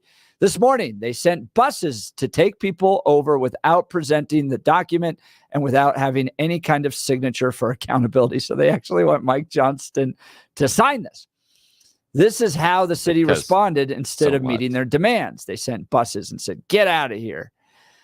We've been offering time and shelter, basically just trying to get families to leave the camp and come inside, said John Ewing of Denver Human Services. Ewing said shelters come with perks, namely getting out of conditions outdoors. Oh, my Lord. It also comes with 3 square meals a day. You can cook on your own if you'd like. That is one of the main demands from the migrants who've had grievances about the food provided by the city. There have been so many complaints about the food being spoiled or not being enough and malnutrition amongst children. Yes, they want to be able to feed their kids the malnutrition themselves. They want to let their kids eat the chips and the stuff themselves. I'm sorry. I'm just saying parents don't always make the best choice. And so the complaints about, you're giving my kids the bad nutrition, I see. I'm sorry. This really, really annoys me. To me, this just reeks of just the government always doing this. Yeah. Good intentions. Come on to Colorado. Come to Denver. Yeah. We're a sanctuary city. We're going to put out the sign. We love all people. Mayor Mike Johnston did press conferences on this. Our city's going to be better with you here. We're going to be better than Aurora, which is prioritizing its citizens over illegal immigrants. We're going to be better than Douglas County. We're going to be better than El Paso County because diversity is our strength. Yeah. And then you got to feed them spoiled food because you can't provide the services. Yeah. There's not enough money. There's not enough people. It's too big of a job. It's the constant bleeding heart left that puts themselves in these situations, and then people get frustrated. The food's crap. Oh, it's spoiled. They don't like it. I mean, you put the giant sign that said, come on over to Denver. I understand the food's not necessarily that good sometimes. And in a shelter, that's kind of unfortunately what happens at times. I don't advocate for the spoiled food, but have you seen what some of our public school kids are being fed at lunchtime? Yeah. I mean, really, the complaints, this is the issue for me, is the real problem I have with this migrant encampment making these demands is this proves the stereotype of migrants wanting to come to the country for all of the free stuff. This does not reinforce the statement that even I make many, many times about them wanting to come here and work. Now, is this indicative of all the migrants? No. But is this indicative of a portion of them? Absolutely. We can debate how large that portion is inside the community. But the problem I have fundamentally with them making these demands is if you get a work permit and a job, we can argue about whether or not, legal, illegal, asylum seeker. But if you can get a work permit and a job, you don't stay in the shelter because we get you into a home and then you're paying taxes, you're paying rent, and you're providing the food that you want to put on the table for your kids. Don't turn around and tell me and the rest of the Denver and Colorado taxpayers about the free stuff that you need. Talk to us about getting into a job. Talk to us about getting into a damn house. You're worried about getting your kids to school. You're mad about transportation. Guess what? We have school buses. There are kids all over Colorado that are getting free transportation to school. You know what doesn't happen? Doesn't show up at the damn encampment. You have to go to the bus stop. Get off your ass. Get to work. Don't turn around and demand stuff that we need to provide for you. We will help you provide for your family. But it's not our job to provide for your family. That's yours. That's why you came here. Damn it. Do it. So what are the list of demands? Bill I am pissed. Passionate about I am this. so mad. You would not believe the things I would yell. Again, it would be nice, but I would yell at them at the encampment. You lazy, get off your ass and get to work. We have it. I understand the shelters are difficult. I understand it's not the best place. Guess what? That's why I want to get the hell out of there. It's part of the motivation that you don't want to be in that situation. Yeah. We go down to Step Denver and we talk to people that talk about the issues in those shelters. And guess what? They got clean. They got off the street because they didn't want to have to deal with that. Don't turn around and tell us about how we have to make it better for you. We're trying to make your life better for you, but you've got to step up. You've got to work. You've got to do something in this agreement. We'll help you as long as you're willing to help yourself. Get to those shelters, take advantage of the facilities and the services that are being provided by us, the generous taxpayers of Colorado, and get a job and start working and moving forward. Stop asking about the extra stuff we need to give to you. Here are the 13 demands from the illegal migrant encampment to the mayor of Denver. Migrants will cook their own food with fresh, culturally appropriate ingredients provided by the city instead of pre-made meals. Rice, chicken, flour, oil, butter, tomatoes, onions, etc. Also, people will not be punished for bringing in and eating outside food in these migrant shelters. So they're demanding, number one, that the city provides culturally appropriate food. Number two, shower access will be available without time limit and can be accessed whenever. We are not in the military. We're civilians. So they want their culturally appropriate food and they want to take unlimited long showers. Well, you know what that reminds me of is when Kramer installed the garbage disposal in the shower. Yeah. And these guys are just going to spend like their entire day in the shower. And here's the thing. You know what? That having unlimited shower time 24/7 when you want is part of what happens when you get your own place. Part of what happens when you're on your feet. Because guess what? There are people that are living in dorm situations and colleges and things where it is a community shower. They don't have access to the shower 24 hours a day. There are people in Denver right now that have to wait for places like the YMCA to open up so that they can go shower. There are people that worked for, I don't know, Tesla, making good money that slept in the parking lot and went inside and showered when the building opened in the morning. I'm sorry, but you want access 24/7 to a shower? We can help you get there, but you got to work. It's not for free. Sorry. Number three, medical professional visits will happen regularly and referrals connections for specialty care will be made as needed. So seems fair. There you go. Okay. All the medical care you need. Number four, all will receive the same housing support that has been offered to others. They cannot kick people out in 30 days without something stable established. Again, number five, the list of demands from the illegal immigrant encampment to Mayor Johnston. There needs to be a clear, just process before exiting someone for any reason, including verbal and written and final warnings. Warnings? Here's the idea is, what are you being warned for? Yeah. That's what I'm curious about. I understand the idea that, okay, we don't want to be moved out because you're saying there's a ticking clock and after 30 days we need to move you out because another family's coming in. But if we're talking about warnings, my guess is we're doing something in the community that we shouldn't. That's where some of my empathy begins to evaporate. Here's what I would like to do. Because this is a great text message. And I live in Parker. Can I go to Denver and just make some of these demands too?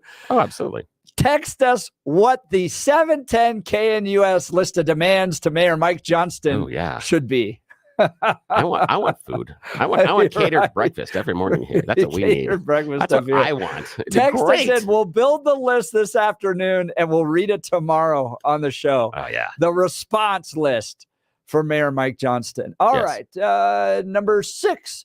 All shelter residents will receive connection to employment support, including work permit applications for those who qualify.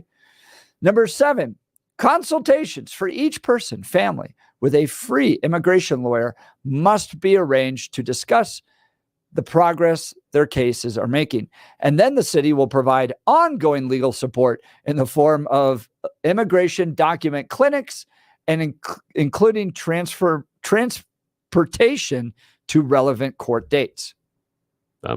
Get the shelter. Holy cow. Thing for me is those things are offered inside of a shelter.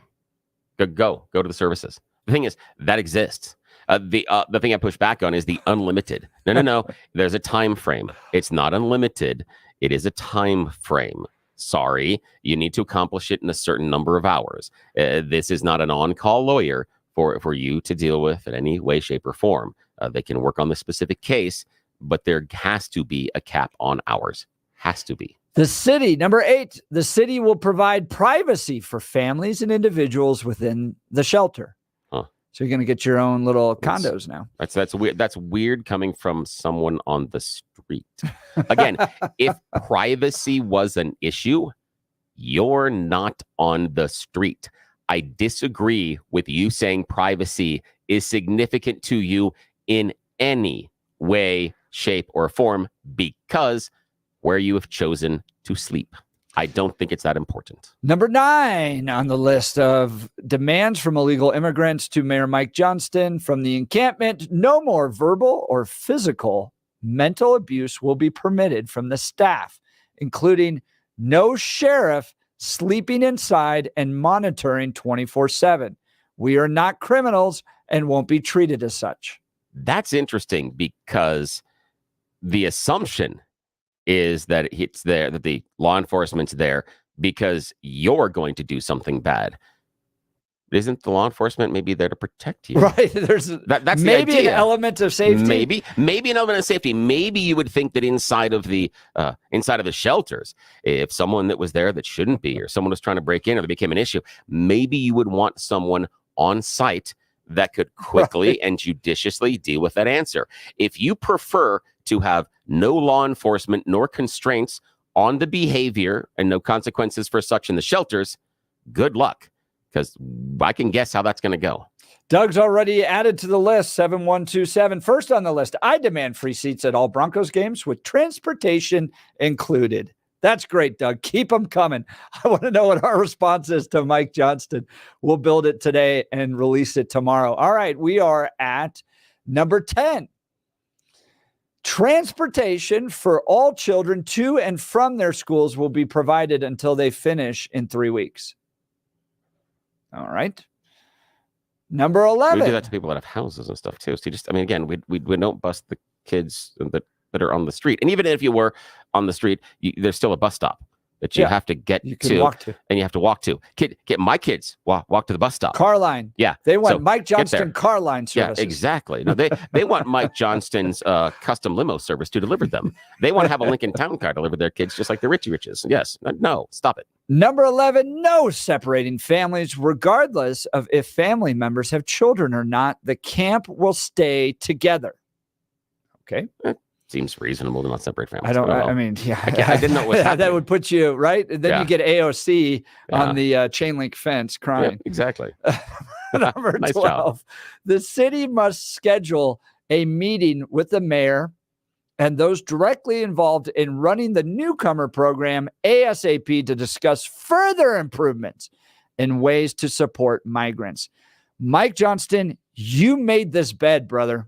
Yeah. You made it. When you open up services, people are going to rate those services. They're going to Yelp those services. And now you're dealing with a customer base that doesn't like some of your services. So this is now what the city of Denver is dealing with. Number 13, final one of a list of demands sent from illegal immigrants that are in an encampment that won't go to Denver Human Services migrant shelter, the city must provide all residents with a document signed by a city official in English and Spanish with all of these demands. That includes a number to call to report mistreatment. You know, this, and I think about this too. I think about this with these students that are protesting on these college campuses. Yeah. Man, they remind me of toddlers throwing temper tantrums. Oh, absolutely. I want this. Yeah. Me. I want it this way. Yeah, they are. And like, as an administrator, you're like, who the hell are you? Yeah. To make demands. I'll put myself in Mayor Mike Johnston's position right now. We just spent $90 million, created this big suite of services for you. Yep. I'm sorry, it's not perfect. Yeah. I mean, get in line. This is government work here. Yeah, and here's the thing that's interesting. Now, when you talk about the college campus protesters, the interesting thing is I can see the people in charge of the college being somewhat responsive to what the kids are saying, only because majority of the time they're paying tuition to go there. So it is a customer base. The issue here is I don't see them in the customer base. Yes, they're inside the purview of the Denver metro area, but we derive the money associated with the programs from taxpayers, and that includes sales tax. It doesn't mean that you have to be a property tax owner, and even if you are here and claim asylum, just the fact that you are working and we're taking taxes out of your paycheck and you're paying sales tax, those type of things, you're help supporting these programs. Right now, you on the street, bupkis, nothing.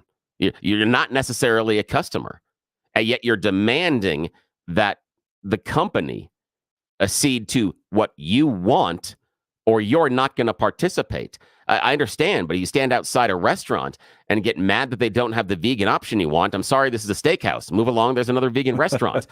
So if these aren't the services you want, you can try another state. That would be an option for you. I think the mayor would like that. Oh, yeah. And I will, again, return to my original premise. Get off the straight. You want to have access to the services? You go in the shelters. You have to be in the system.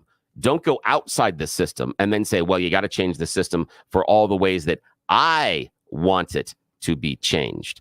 Get inside the systems and then fix it from there. Show me you are taking advantage of those services that you're demanding first, and then we can fix the ones that are imperfect.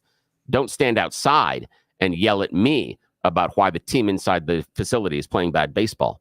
Gabe from West Wash Park in Decay, he's got his list of demands. I want Denver and Decay to pay off my house, pay off my property taxes as long as I have my house. Oh, and for the maintenance of my car and motorcycle. Boom. Good one. I like that. Keep sending them in, because we're going to build our list of 13. We demand of Mayor Mike Johnston, and we'll release it tomorrow. You came to the U.S. as an illegal. You have no rights, period. Like Bill said, get a job. My purse is empty. Go back to where you came from. The mayor's way over his head. He cannot keep up with this socialism. Joe, Dean and Jacqueline, we're going to get to you in just a second. We do have one line open if you want to get in the queue, 303-696-1971. Jeff Hunt here for American Financing. Despite everything the Fed has been trying, we're still feeling the effects of inflation. Filling up your car, grocery shopping, home repairs, paying for the services of illegal immigrants. Everything is more expensive.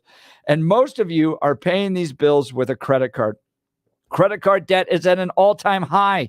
If you're a homeowner, there is a way out. You need to call my friends at American Financing. They can put together a plan to pay off that high-interest credit card debt and create meaningful savings for you every month. They're saving people just like you an average of $854 a month and closing in as fast as 10 days. Don't wait. Get yourself into a better position. Call their salary-based mortgage consultants today. It costs nothing to get started. If you start today, you can even delay 2 mortgage payments, giving you greater savings up front. American Financing can help get that monkey off your back. Don't deal with that high-interest credit card debt. American Financing, 303-695-7000. That's 303-695-7000. AmericanFinancing.net NMLS 182334, consumeraccess.org. We'll continue with calls and texts. You're listening to The Jeff and Bill Show. News Talk 710 KNUS. At this hour in London, I'm Julia Chapman, and here are the top stories we're following. Donald Trump's youngest son, Barron, has been named as a Florida delegate for the Republican National Convention. The 18-year-old will join his siblings, Donald Jr., Eric, and Tiffany, in voting at the event, where their father is set to receive the party's official nomination as its candidate. The former president has been granted a day off from his hush money trial next week to attend Barron's high school graduation, although some news outlets are reporting that he'll attend a campaign event in Minnesota that day. The United States has angered China by sailing a warship through the Taiwan Strait. It comes less than 2 weeks before the inauguration of Taiwan's new president. Chris Gilbert has more.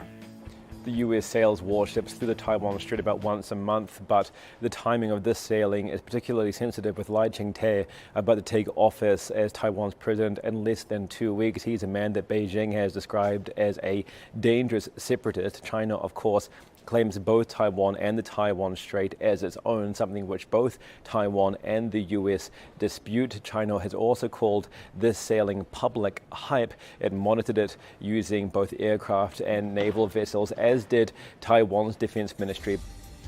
And that's what you need to know at this hour. I'm Julia Chapman in London on Salem News Channel.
All right. Welcome back to the Jeff and Bill Show. We're talking this list of demands from an encampment of illegal immigrants sent to the mayor of Denver. Lists everything from medical professionals. And by the way, we don't want any law enforcement in your city-run immigrant housing services. We want privacy for our families. We want transportation to schools. We want doctors showing up here. We want lawyer services. A lot of that's already provided in these shelters. But they also want the city to provide culturally appropriate food. Yeah. Now, if they're worried about having the law enforcement around, what if we got them into a housing complex and said, yep, it's a no-go for the police? Yeah. How's that going to work out? Let you go. How do you think that's going to work out? I think that's happening in places like France and some of these immigrant communities where the police are like, oh, we're not going in there. Yeah. Let's go to the phones. Dean Parker, you're on the Jeff and Bill Show, News Talk 710 KNUS. Good morning, Dean. Hey, thanks, guys. Love the show. You know, one point that is overlooked, conveniently overlooked in all of this, is the fact that these so-called migrants are paying on average $3,000 to $4,000 per person to the coyotes or the cartels to get here in the first place. Good point. So a family of three coming here from, let's say, El Salvador, all right, has $12,000 cash on them, okay? And they have to have extra money for the trip. So let's say on average, a family of three coming from El Salvador has $15,000 cash on them to make the trip here. Well, think about that. $15,000 in El Salvador is how much? That's a lot of money. Yeah. Yeah, based on standard of living, it's huge. That's 15,000 US dollars, by the way. 15,000 US dollars. Probably like, I don't know, what, $70,000? Yeah. In comparison? Hey, Dean, got a question for you here. Dean, got a question here. Now, they had to amass that money some way. If you had to guess, do you think that they made that money in order to get the transportation up here and pay the coyotes? Do you think that they got it from the lottery? Do you think they got it from... No, they worked. Yeah. Oh, my God, they worked. Holy crap. Oh, my God. No, not work. No. Wait a minute. So, listen. Years and years ago, I lived in a duplex, and next door was a family of illegals, fine, whatever. And we discussed all of these, okay? They worked hard. Yeah. They worked hard for years to save up the money to come here, okay? So this idea about how it's the poor and the downtrodden, that they're eating dirt down there, it's a lie. It's all a lie. Dean from Parker, I appreciate the call. They want to come here and get billions of dollars in taxpayer handouts. Yep. Yeah, that's the handouts exactly are a problem, right. man. Dean, thanks so much. Great. Dean's line will be open. That was a great call. Dean from Parker, 303-696-1971. Friends, I want to tell you about Roll 'em Out Shelves.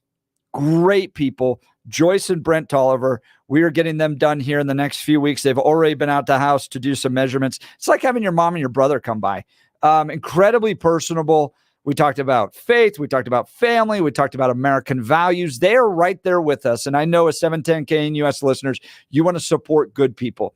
Joyce and Brent Tolliver, good people with Roll 'em Out Shelves. Then they got to work, right? They measured every nook and cranny, asked all the right questions, and ensured every shelf and drawer was tailor-made to fit my needs perfectly. The result? Say goodbye to chaos and hello to beautifully organized shelves showcasing all my essentials. But here's the best part. You don't have to break the bank for this type of transformation. For less than $1,000, you can embark on your very own home makeover journey with Roll 'em Out Shelves. And let me assure you, these shelves are built to last, crafted with sturdy Baltic birch built right here in Colorado and backed by a lifetime guarantee. You can trust that your space will stay organized for years to come. So what are you waiting for? Give Joyce and Brent with Roll 'em Out Shelves a call today at 303-475-9601. That's 303-475-9601, or visit their website at rollemoutshelves.com for your free in-home estimate. Trust me, folks, the process is a breeze and you'll never look back. And don't forget to tell them Jeff sent you. Rollemoutshelves.com. All right, let's go to Jacqueline in Sydney, Nebraska. You're on the Jeff and Bill Show, News Talk 710 KNUS. Good morning. Hey, Jacqueline. Good morning, guys. You know, this is a subject I know a great deal about. I tell you, it really aggravated me this morning to listen to that list of demands. How many seniors in the state of Colorado suffer from malnutrition? Ooh. They have lost their $18 and $16 or $20 a month food stamps to these people. Now, they didn't come here just on a whim. This has been planned. They were organized where they come from, in the countries they come from. Dark money got them here, and dark money is behind the whole thing. Whether they came here with drug cartels, coyotes, or whatever, it's a planned organization. It doesn't come out of the mayor's pocket. It's not coming out of Polis's pocket. It's coming out of the taxpayers of this country and the state of Colorado. They're never going to be satisfied because they were told and promised before their feet ever hit the ground here what they were going to get. They were going to live high on the hog here, and it was going to be paid for. And whether they use women and children, and they do, that's how they get the sympathy to do what they want. Are you going to supply all this stuff to single young men? No, you're not. You're giving that to women and children, and they're being used any way you look at it.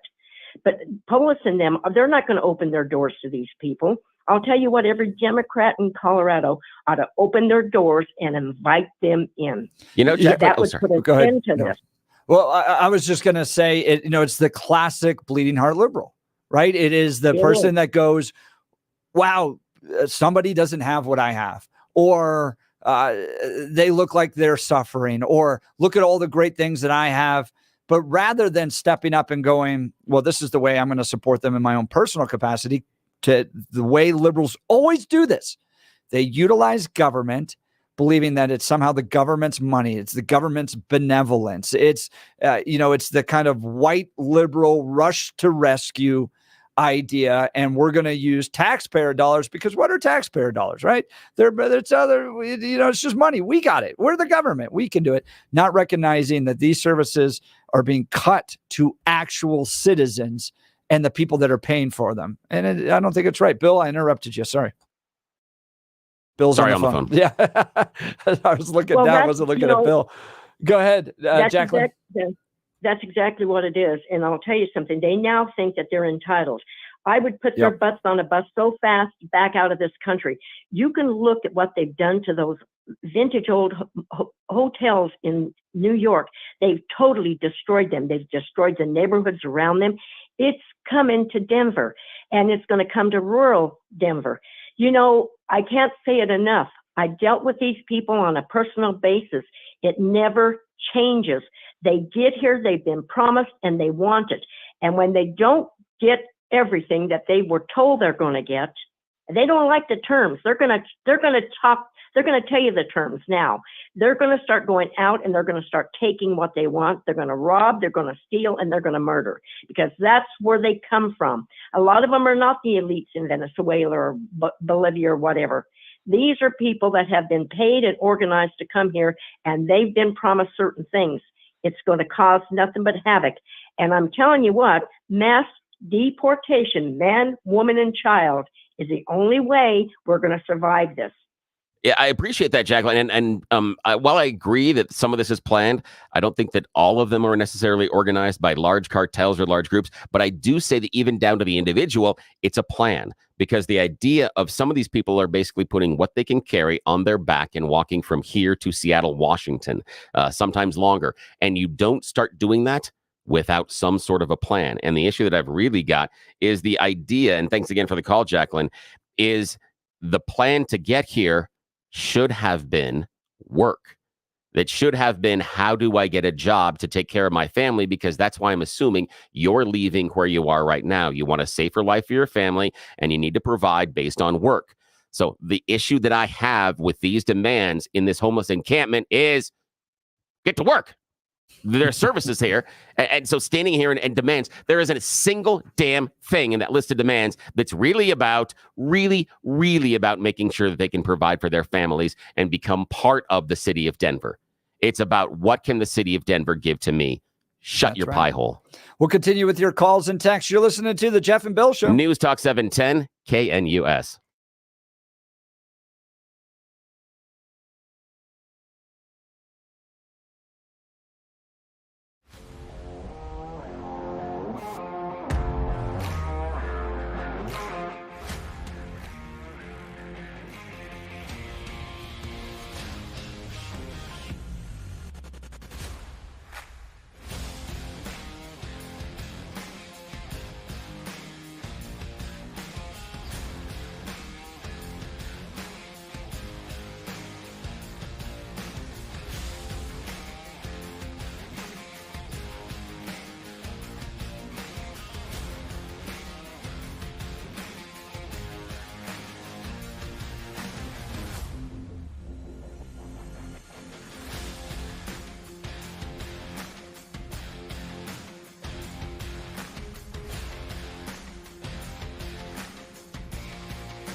Welcome back to the Jeff and Bill Show. Group of migrants send a list of demands to Denver's mayor.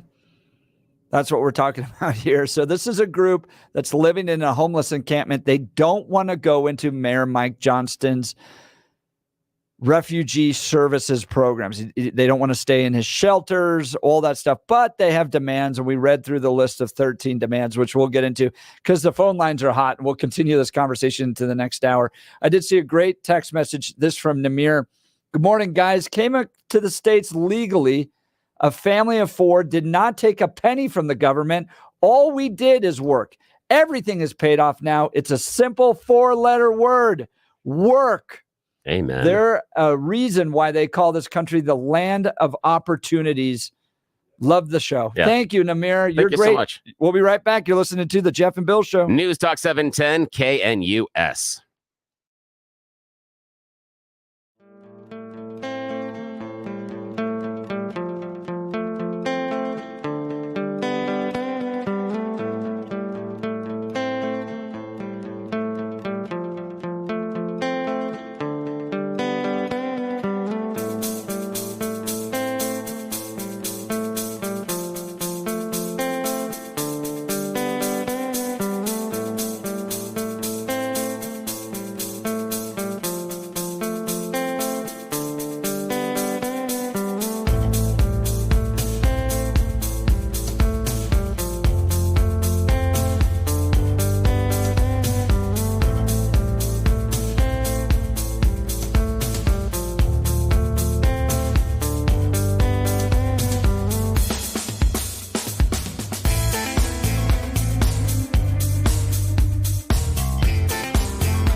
A.m. in the Mile High City on this Thursday, May 9th. Good morning, Denver, Colorado. You've tuned into the Jeff and Bill Show, 710 KNUS. I'm your co-host, Jeff Hunt, along with Bill Thorpe, bringing you the freshest insights, hottest takes from the right, left, center, and sometimes a little crazy. It's going to be a beautiful day in America's greatest city, and we're gearing up for a whole nother hour of engaging discussions, critical analysis, and most importantly, your calls and texts, because this is where Denver's voice is heard loud and clear. So grab a cup of coffee, Denver. Let's dive into the issues that matter most to you.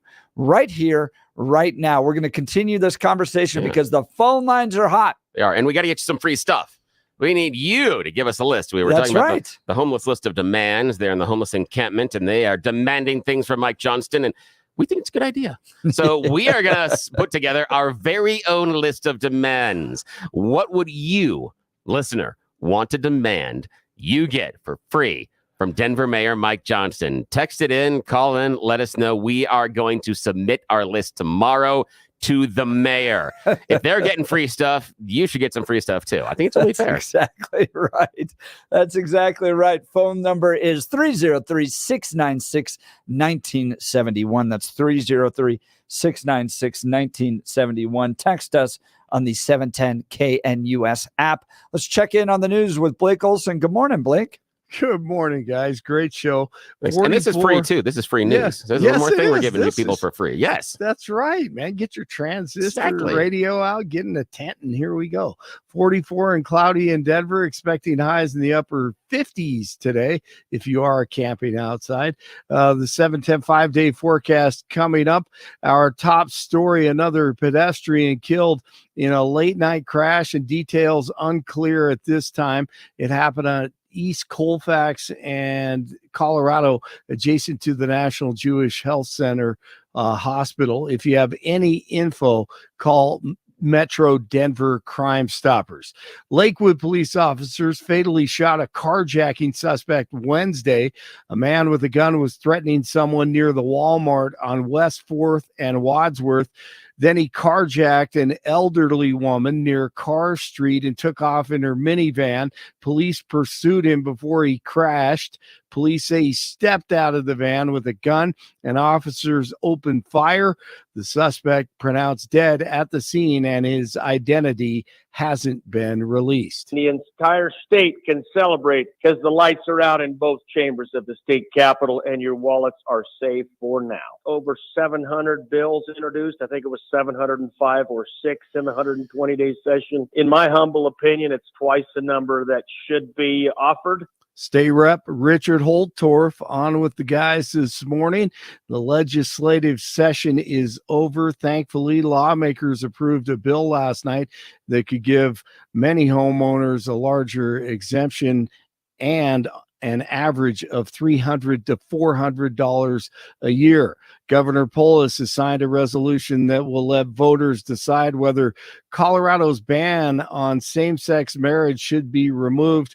Colorado's ban on it from 2006 still remains in the state constitution. The resolution has received overwhelming support, with fewer than 20 lawmakers voting against it.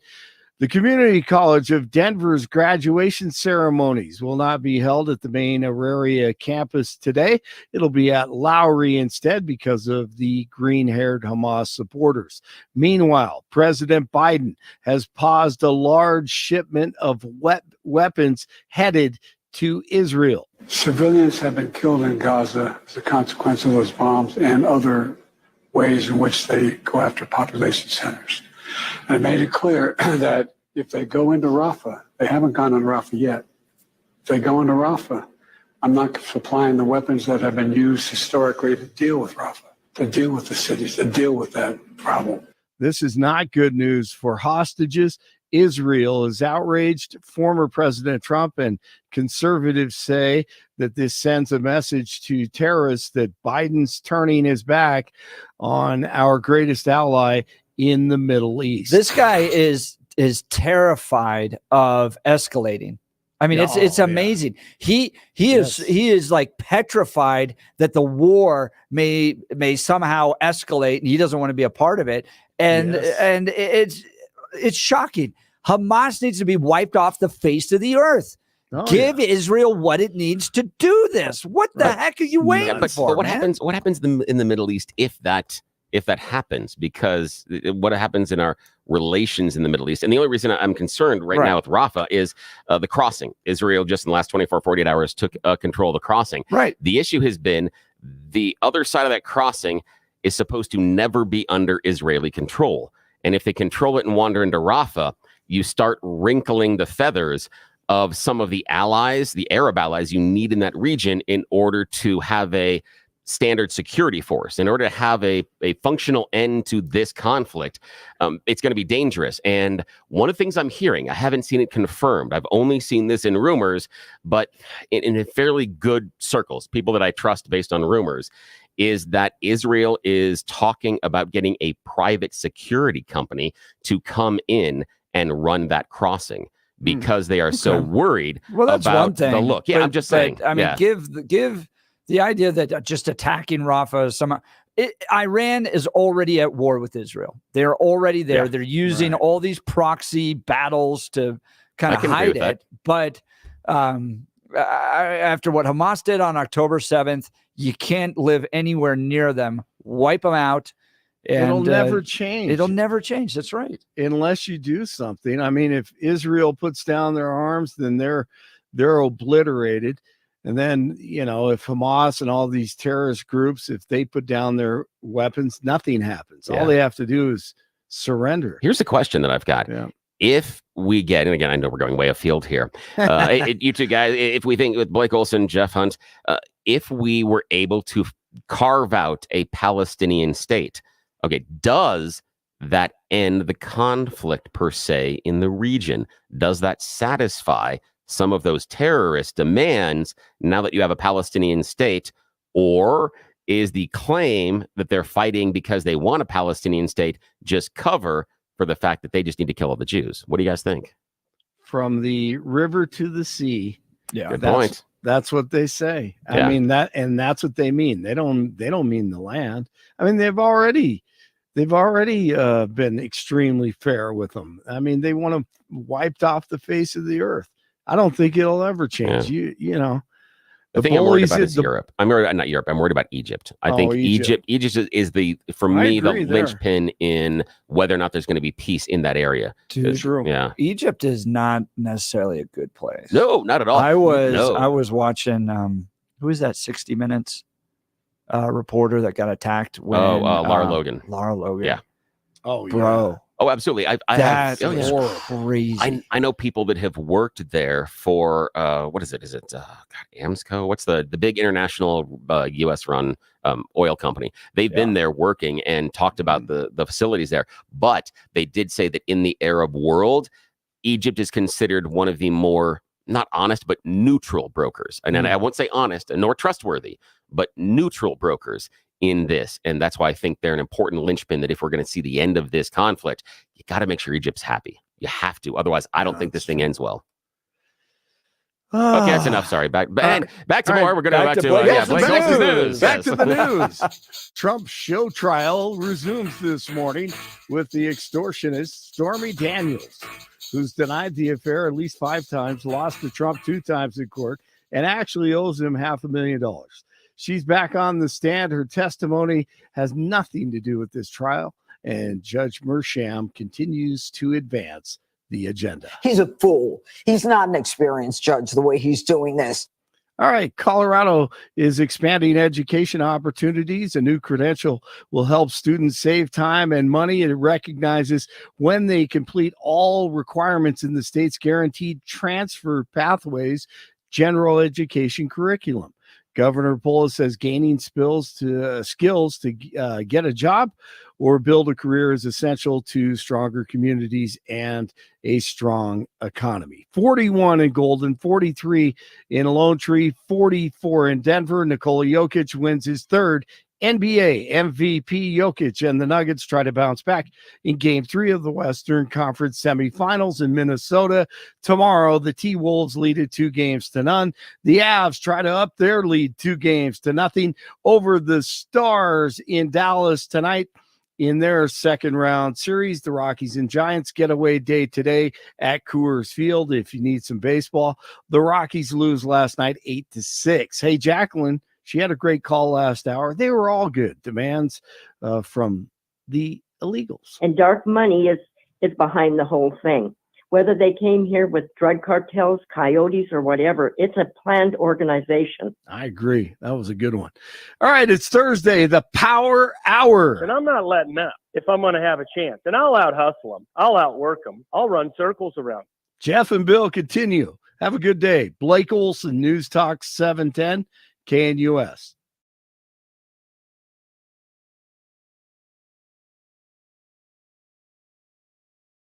710, 5-day forecast calls for some soupy weather here along the Front Range today. It'll be mostly cloudy.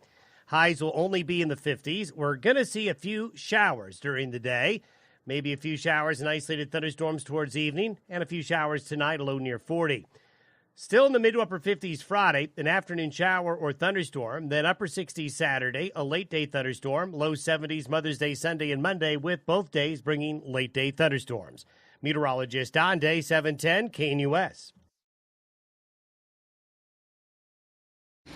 Welcome back to the Jeff and Bill Show. So a group of migrants send a list of demands to Denver's mayor. This is a group that doesn't want to stay in the city-funded shelters, so they built their own encampment, and the city's like, all right, you can't do that. You need to come into our city-funded shelters. And the illegal immigrants are like, but we don't like them. Yeah. And they put together a list of 13 demands. I'll summarize them very quickly here. We want culturally appropriate ingredients provided by the city instead of pre-made meals. So the city's apparently going to go to Whole Foods and buy that. Shower access without time limits. It can be accessed whenever. We want doctors visiting us regularly and referrals to specialty care as needed. We want to receive housing support.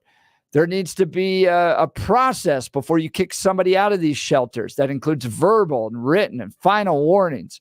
We want to be connected with employment support, including work permit applications. We want to have consultations with the city and free immigration lawyers to help us. We want immigration document clinics and transportation to our relevant court dates. The city will provide privacy for the families in these shelters. No more verbal, physical, mental abuse by the staff, including no sheriff sleeping inside or monitoring 24/7.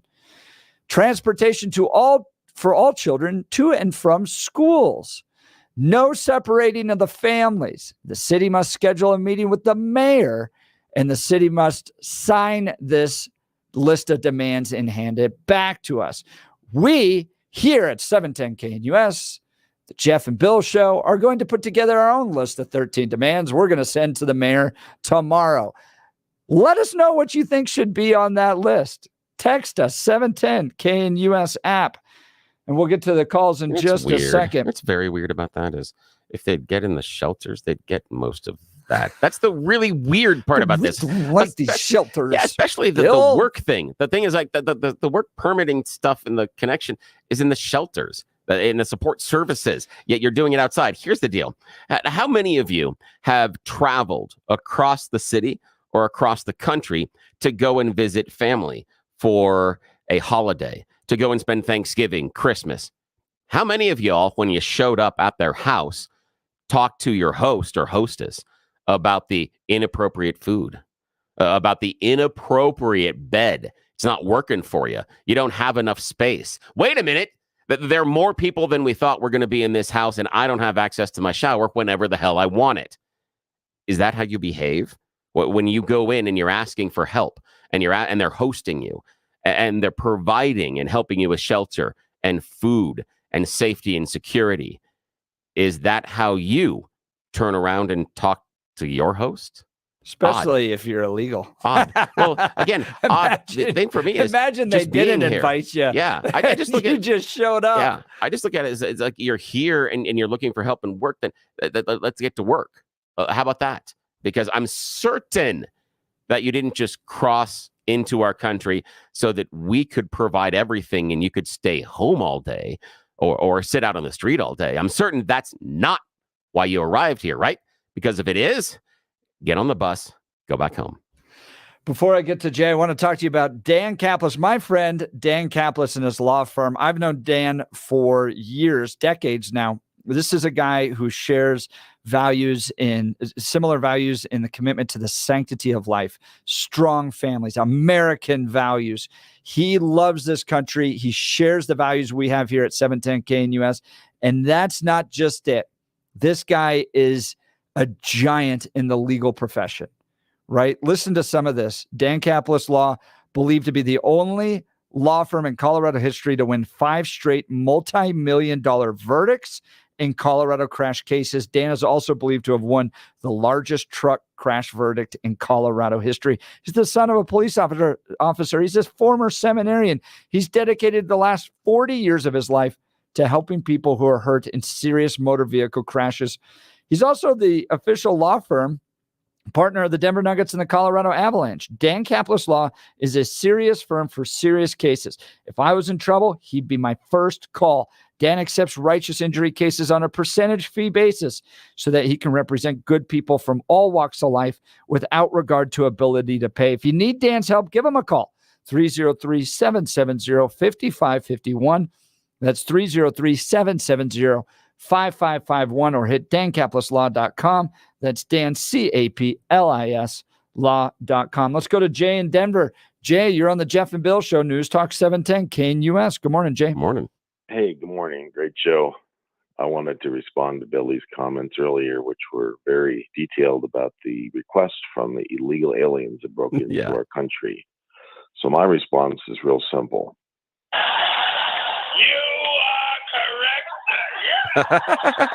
You brought us with sound effects. That's great. That is Bill Hartman from Saturday Night Live when he played Johnny Carson, and Dana Carvey was Johnny Carson, and it was just so funny. But it's absolutely so correct, Billy, what you were saying. We're building housing for these people. I think I sent you photos a couple of years ago of Evans in South Santa Fe, which I drive by a lot.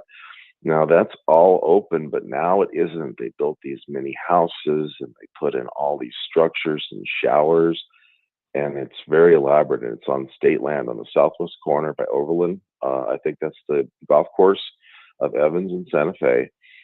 So they evicted them a few years ago, and now they built housing for them. And, you know, I know seniors that are just barely able to make today's meals. It's just horrible. Yeah, no, I mean, they're real people facing serious issues, and we're dealing with this. Jay, listen to these text messages. Just comes in from Beth. This is a good one. Go back to where you come from, illegal, and give that list of demands to the political leaders of that country. Entitled and ungrateful asylum seekers. I demand free, bi-monthly mani-pedis. Don't want to be greedy and ask for it weekly. This will help other communities like the Asian community. Thanks, Beth. Jeez, that was good. I was like to find out not being greedy. And then she wrote, this is Beth, let Juan take a 45-minute shower and use up all the hot water.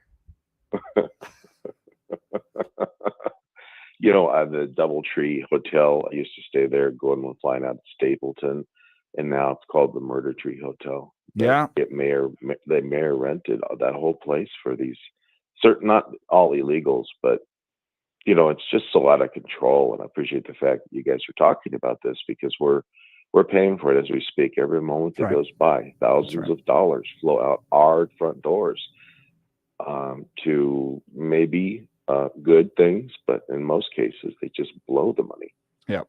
Yep. Well, and the services apparently aren't great enough for them. So, you know, you give a mouse a cookie, he's going to want a glass of milk. Jay from Denver, I appreciate the call. Jay's line will be open, 303-696-1971, 303-696-1971. I want to talk to you about American financing. Everyone thinks mortgage rates are extremely high, but that is not entirely true. Mortgage rates are much lower than the average credit card rate of 22%. Think about how much interest you're going to pay on that credit card if you're only making the minimum payment every month. And if you're a homeowner, a cash out refinance with American Financing can help you pay off that debt and lower your monthly expenses. They are saving homeowners just like you an average of $854 a month. Their salary-based mortgage consultants will show you how much you can save every month with no upfront fees and no obligation. You may even close in as fast as 10 days and possibly delay 2 mortgage payments.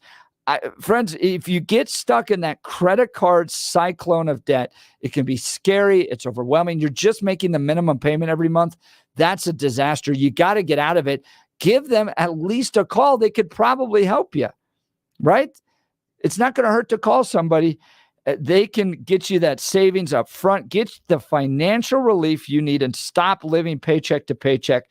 Call American Financing today. American Financing, 303-695-7000. That's 303-695-7000. AmericanFinancing.net.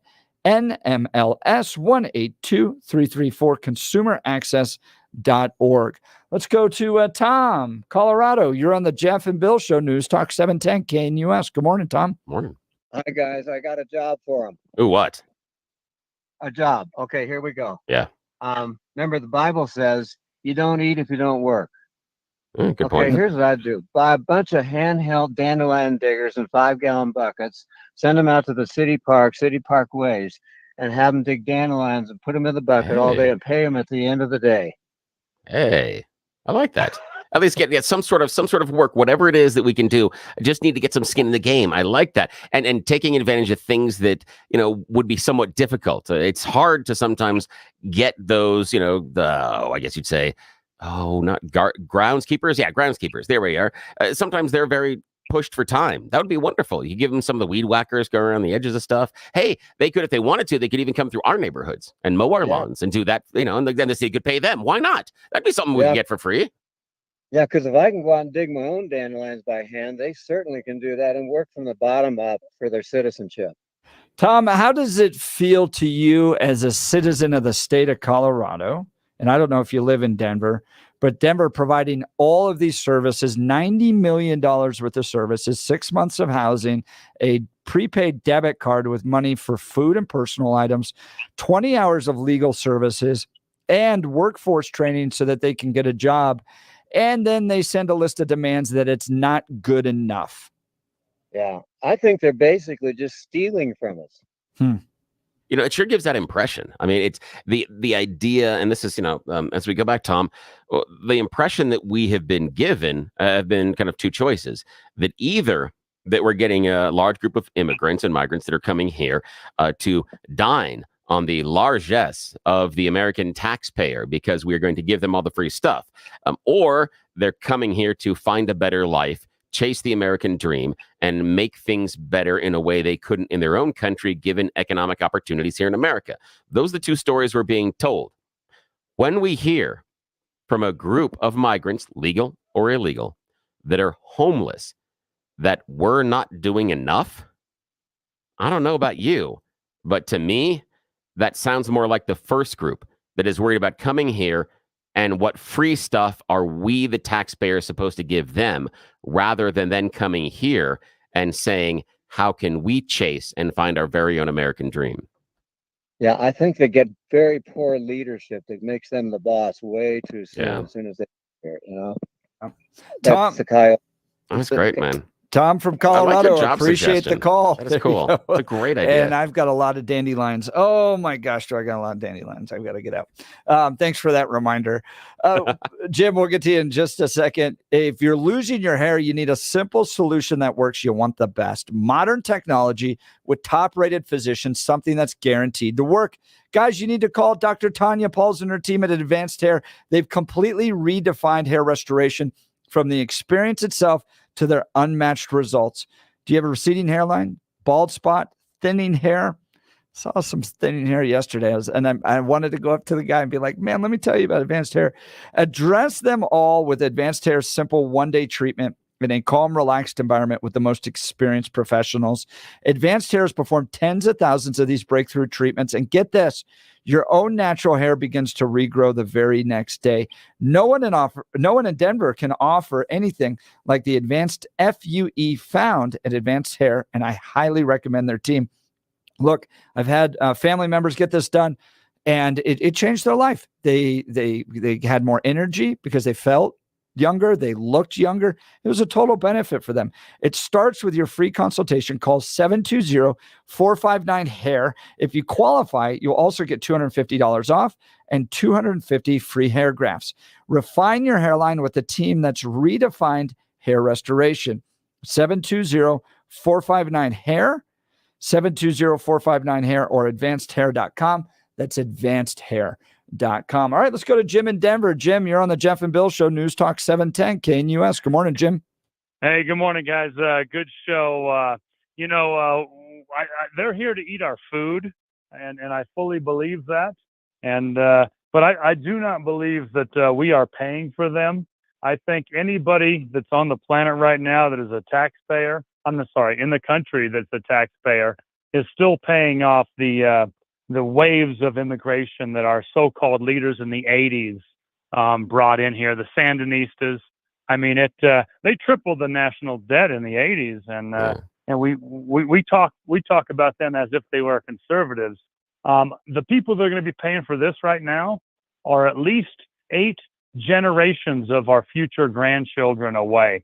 So we've got a real problem, and we think conservatives of the 80s would be good right now. But I have to side with the MAGA crowd that no, we are bleeding our country dry, and maybe these people, they listen to too much 710 KNUS, but just the commercial breaks, because during the commercial breaks, we get free.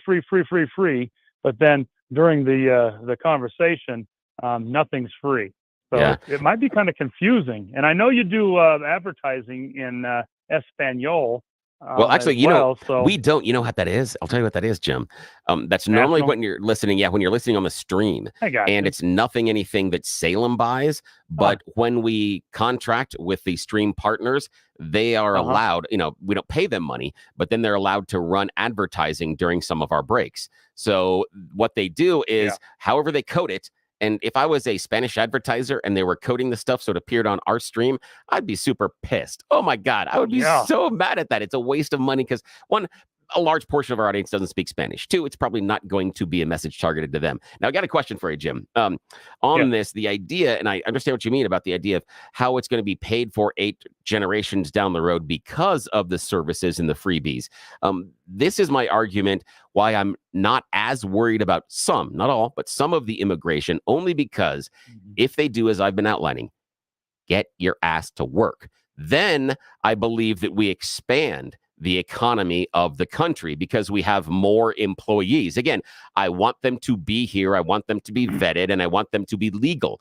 But I like the idea of in-migration because we should then be able to employ more people, and those people then raise the tax base so that hopefully as a whole, because again, as a whole, if we expand the tax base, each one of us should then be able to pay less. Because if you have 10 people going to dinner and it's $1,000 bill, that's different than if you have 50 people going to dinner and it's a $1,000 bill and you all sharing it evenly. So if we're sharing it, if we expand that tax base many times, our portion, we can end up cutting it and not worry about revenue. That's what I kind of look at. But you've got a great point about the idea of too many times it's about the free services. And that's what we're seeing with these asshats who are out homeless making demands about how the services should change. It's crap.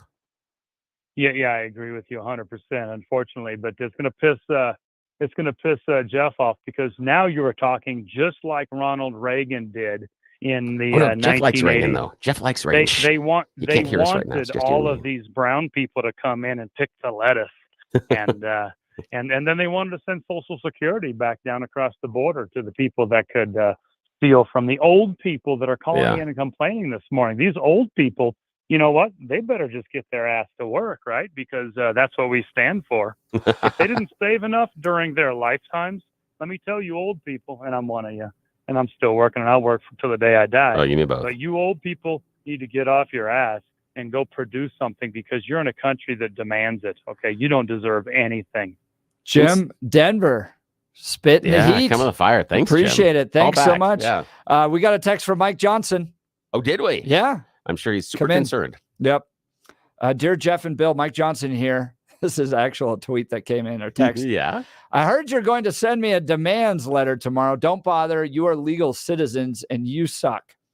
I don't care anything about you except for your money. Shut up and open your wallet. That's actually from Paul on the Western Slope. That is wonderful. Oh, Paul, you win the morning. You're my favorite. You win. Oh, my God. Oh, that's wonderful. The wording used in the demands letter is pretty suspicious. It sounds like more something would be written by a sympathizer or an immigration lawyer. No, it was. It absolutely was. Yeah, and I would say not by a lawyer, but an advocate. Absolutely, 110%. And you're absolutely right, Texter, because of the specificity and the use of language. The use of language was way too targeted to how the system works. The migrant, the immigrant, legal or illegal, would not understand that. We've all gotten those weird text messages and emails from people outside the country that don't understand the language and how it works and putting sentences together right. That's part of it. Yeah, this is way too clean to be done solely by them. Hey, there's a lot to consider when it comes to higher education. The college experience can either build a student's faith up with knowledge and understanding or tear it down. At Colorado Christian University, they aim to strengthen their students' Christian faith because they believe that everything depends on it. CCU's academic and student development programs cultivate a deep and enduring faith that affirms the authority of Scripture and embraces Christ as their authentic center of life. What does this look like week to week at CCU? All students are placed in a discipleship group freshman year. Their campus ministries department creates space for spiritual formation through weekly chapels, service opportunities, and international missions. Every student graduates with an emphasis in biblical studies taught by expert faculty in their fields, Old and New Testament, theology, and church history. At CCU, they consider faith the most important thing a student can take with them into their future career. To learn more and apply, go to ccu.edu/apply. That's ccu.edu/supply. Another text message. Oh, they created an entire list for us. Hey! Yes, 3817. Because we are delivering this list to Mike Johnston tomorrow. We are going to. He's probably going to laugh at us, but seriously, if they can make demands, you need to make your demands too, and we are here to help you. Exactly right. And we're going to read this list from a text messenger because they gave us 8 already. Wow. 3817. I can't wait to see what you and I are getting for free. I'm so excited. You're listening to the Jeff and Bill Show. News Talk 710, and yes, this is free. KNUS.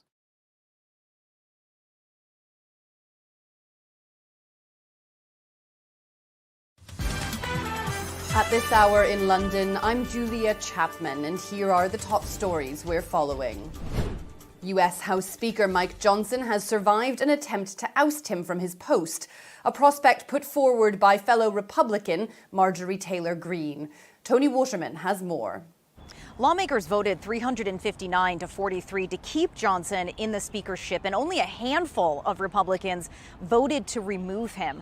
Greene soured on Johnson after he pushed through a $95 billion national security spending package last month, which included aid for Ukraine, Israel, and other American allies. But Greene and a handful of other far-right Republicans don't want another dime going to Kiev.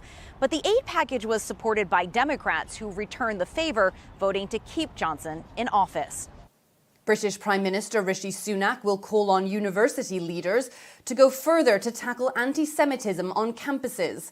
They're holding a meeting on Thursday to discuss what the Prime Minister's office has described as escalating anti-Semitic abuse towards Jewish students. The UK has only seen small pro-Palestinian protests at universities. A Jewish students' organization has expressed concern about what it calls a hostile and toxic atmosphere, although it recognizes the right to protest. And that's what you need to know at this hour. I'm Julia Chapman in London on Salem News Channel.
Welcome back to the Jeff and Bill Show. All right, a group of homeless illegal immigrants that are refusing to stay in city-funded shelters have put together a list of demands for the mayor.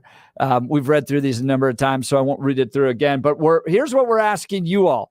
We're going to put together a list of demands from 710 KNUS listeners. Yes, we deserve free stuff. Why don't we get free stuff? We do. Exactly right. Look at all that you do every day. You deserve free stuff too. And Bill, you had it exactly right. If we need to go homeless, oh yes, or be illegal, yes, we will make to that get sacrifice. These free stuff. Yes. So one of the text messengers, I've done camping. I could be outside for a while. Sent an entire list, which is great. This is what we need. We need to get to 13. Yes.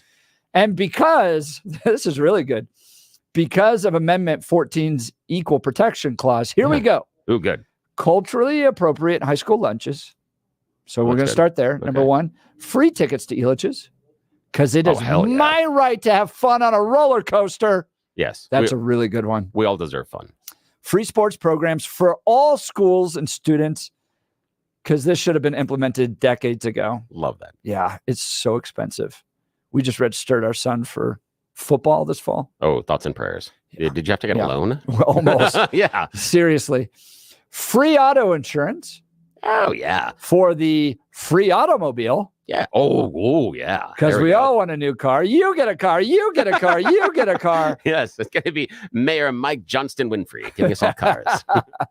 Free A grades, because we all want to go to college. Mm-hmm. And we deserve to achieve. Free flight to any country with the promise of a free stay, amnesty, amenities, schools, buses, and lawyers. Do not forget to include culturally appropriate food abroad, and to be dropped off at the mayor's neighborhood with rights to make overreaching demands in that country, because it seems reasonable. Oh, yeah. That's a good summary of what these folks are doing. Love that. I love that idea of, going to another country and then demanding they take care of you. Like you'd show up in Spain and you're like, hey, I'm here. What you going to give me now? Come on. Where's my stuff? Number 8, open list of demands for future to continue as long as all people's demands are being met, because I'm trying to keep up. I like that. To be determined. I like that. Equality across the board. All demands are a must and should be met with immediate response. There will be no thanks either. Well, why? Because these are my rights. That was one of the best text messages I have ever seen. And the amount of time they spent putting into that. I love that. You got to give us your first name. They had never texted before. No, really? Never texted before. Oh, thanks for playing along with us. 3817. Awesome. Please at least give us your first name and where you're from. Yeah, give me credit. Wow. If you did with your demands, with your demands, if you put in your name and town when you text them to us, we will include you as a signature on the end of our demand list, because Jeff and I are going to be there and we're going to say, and the undersigned, we will include your name and town, not last name, because we don't want Mike Johnston to come and find you. But that's okay. It's okay. He'll come and find us. And for you, the listener, because we know you deserve this free stuff, Jeff and I are willing to make the sacrifice. We are telling the mayor, we will go homeless. We are willing to do that for you, to give you the free stuff, because evidently that's what it takes. There it is. Yeah. Those will be the demands. Good question here. I have a question for you to ask Mike Johnson. What happened to the 50-year-old homeless woman who was raped at 3:00 in the morning near the Goodyear store on 20th and Stout Street? Ooh. This happened about 4 weeks ago. Are you giving her debit cards with money to spend? Are you giving her free housing? Is she getting free, I don't know, legal advice? Right. Maybe. That might help. Good question. That's a great question. Let's go to David in Thornton. David, you're on the Jeff and Bill Show, News Talk 710 KNUS. Good morning, David. Good morning. I have a suggestion for our campus police. Oh, yeah, you're talking about the protests. Yeah, campuses. Yeah, what's your suggestion? Yeah, all those protesters, instead of police, bring in the fire department. Those people need a shower. A shower with fire hoses? Yeah. Yeah, they say, well, I know they haven't showered, so, they bring in the fire department. They could wash away all that debris. They could water the lawn, and give them all a shower, and let the police stay at home. You've seen like Ben Sass respond to some of these protesters and stuff like that. If I was a college president, I'd have a lot more fun. So Obviously, I wouldn't let it get this far. But if it did, the guys who did the 4:30 a.m. wake up calls and like blared, the Robin Williams movie, Good Morning Vietnam, and all that stuff in music. And then we do like calisthenics, and we'd wake everybody up, and we're going to work out and like get and just make life miserable for them. My solution would be random clowns. So that I would pay clowns just randomly throughout the day just to show up and just to wander through there and just to be a nuisance. Not to be mean or anything else, but just the idea. Well, they are clowny. Exactly. But the idea of going around and doing balloon animals and just, the idea, seltzer, just because, come on. Clowns, whether they're a little annoying. They're a little annoying, but not necessarily offensive. So that would be my thing. And I'm talking all day. We're talking about, like with Jeff talking about, we're talking about clown wake-up call. We are going to have clown lunchtime. We're going to have clown middle afternoon. You want to go down tomorrow and do it for the show? That would be fun. Yeah. We'll have overnight surprise clowns. You think you're getting some sleep? No, you're not. So I've got some good news for the listeners of 710 KNUS. Yes. I'm going to switch directions here. All those fees you may be dealing with may be going away thanks to the rental car industry. What? Rental car industry. How? What? You got to tell me more. This is from CBS News, Colorado. From bag fees to car fees, 2 ballot measures could end Colorado's fee frenzy. In an effort to avoid having to go to voters for tax increases, Colorado state lawmakers have increasingly turned to fees, but they may have gone too far this year. In addition to bills imposing fees on phones, alcohol, tires, state Democrat lawmakers introduced a bill increasing the fee on car and truck rentals to just over $5 a day.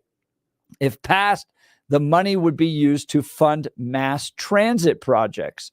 The American Car Rental Association, which represents companies like Enterprise and U-Haul, is now threatening to sue the state and is putting money behind 2 ballot measures that could drastically limit all fees.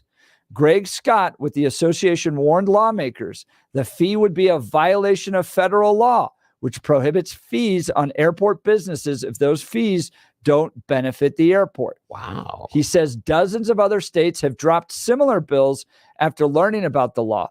Colorado is the first state that has ignored it. He says the bill could cost DIA tens of millions of dollars in federal funding. Jeez. The implication to the rental industry, he admits, goes beyond Colorado. Other states won't take Colorado's lead and come after our consumers with additional taxes. We don't want that to happen.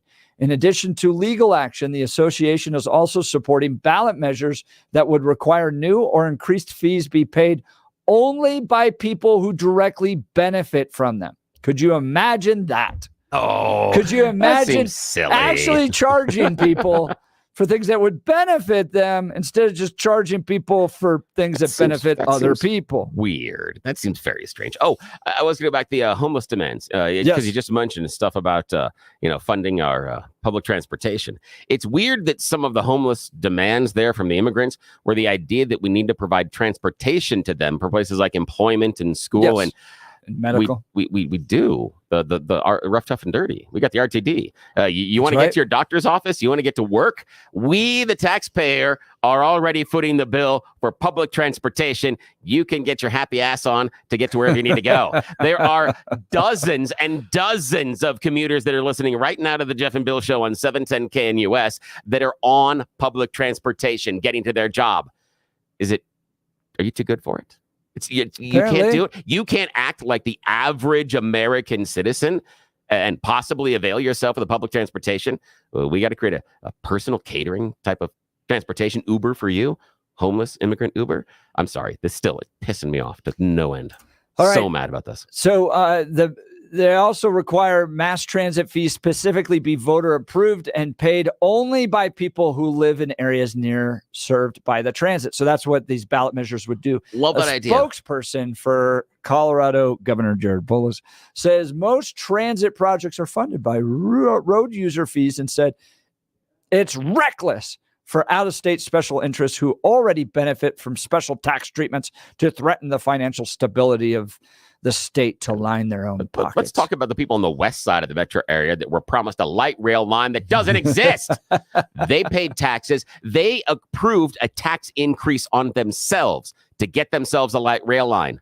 Wait, and then they Where found the hell is something it? else for that money? Yeah. What? Where the hell Para? yeah. And now, no light rail line. So, come on. Scott says it's our pockets that will be impacted if the governor signs the bill. Half of rental car costs, he says, are taxes and fees. Did you know that? Half of rental car costs, he says, are taxes and fees. It's not the rental car company. It's not Avis or Enterprise or that sort of thing paying these taxes. It's you and me, the consumer, the renters. They are passed through to the renters. So let's be clear whose wallet this is coming out of. He also takes issue with the governor's characterization of the industry as an out-of-state special interest, saying it employs 6,000 Coloradans and generates $140 million a year in tax revenue. Attorneys for Democrats are suing to keep two initiatives off the ballot. Of course they are. They're constitutional, so if they do pass, lawmakers couldn't change them. Something else you may end up on your ballot's going to be this like accordion long thing that you're going to get to vote on this year. All right, we'll continue with your calls and texts. You're listening to the Jeff and Bill Show. News Talk 710 KNUS.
Welcome back to the Jeff and Bill Show. High only of 52 today. Showers and cool tomorrow, 58, and then it warms up over the weekend.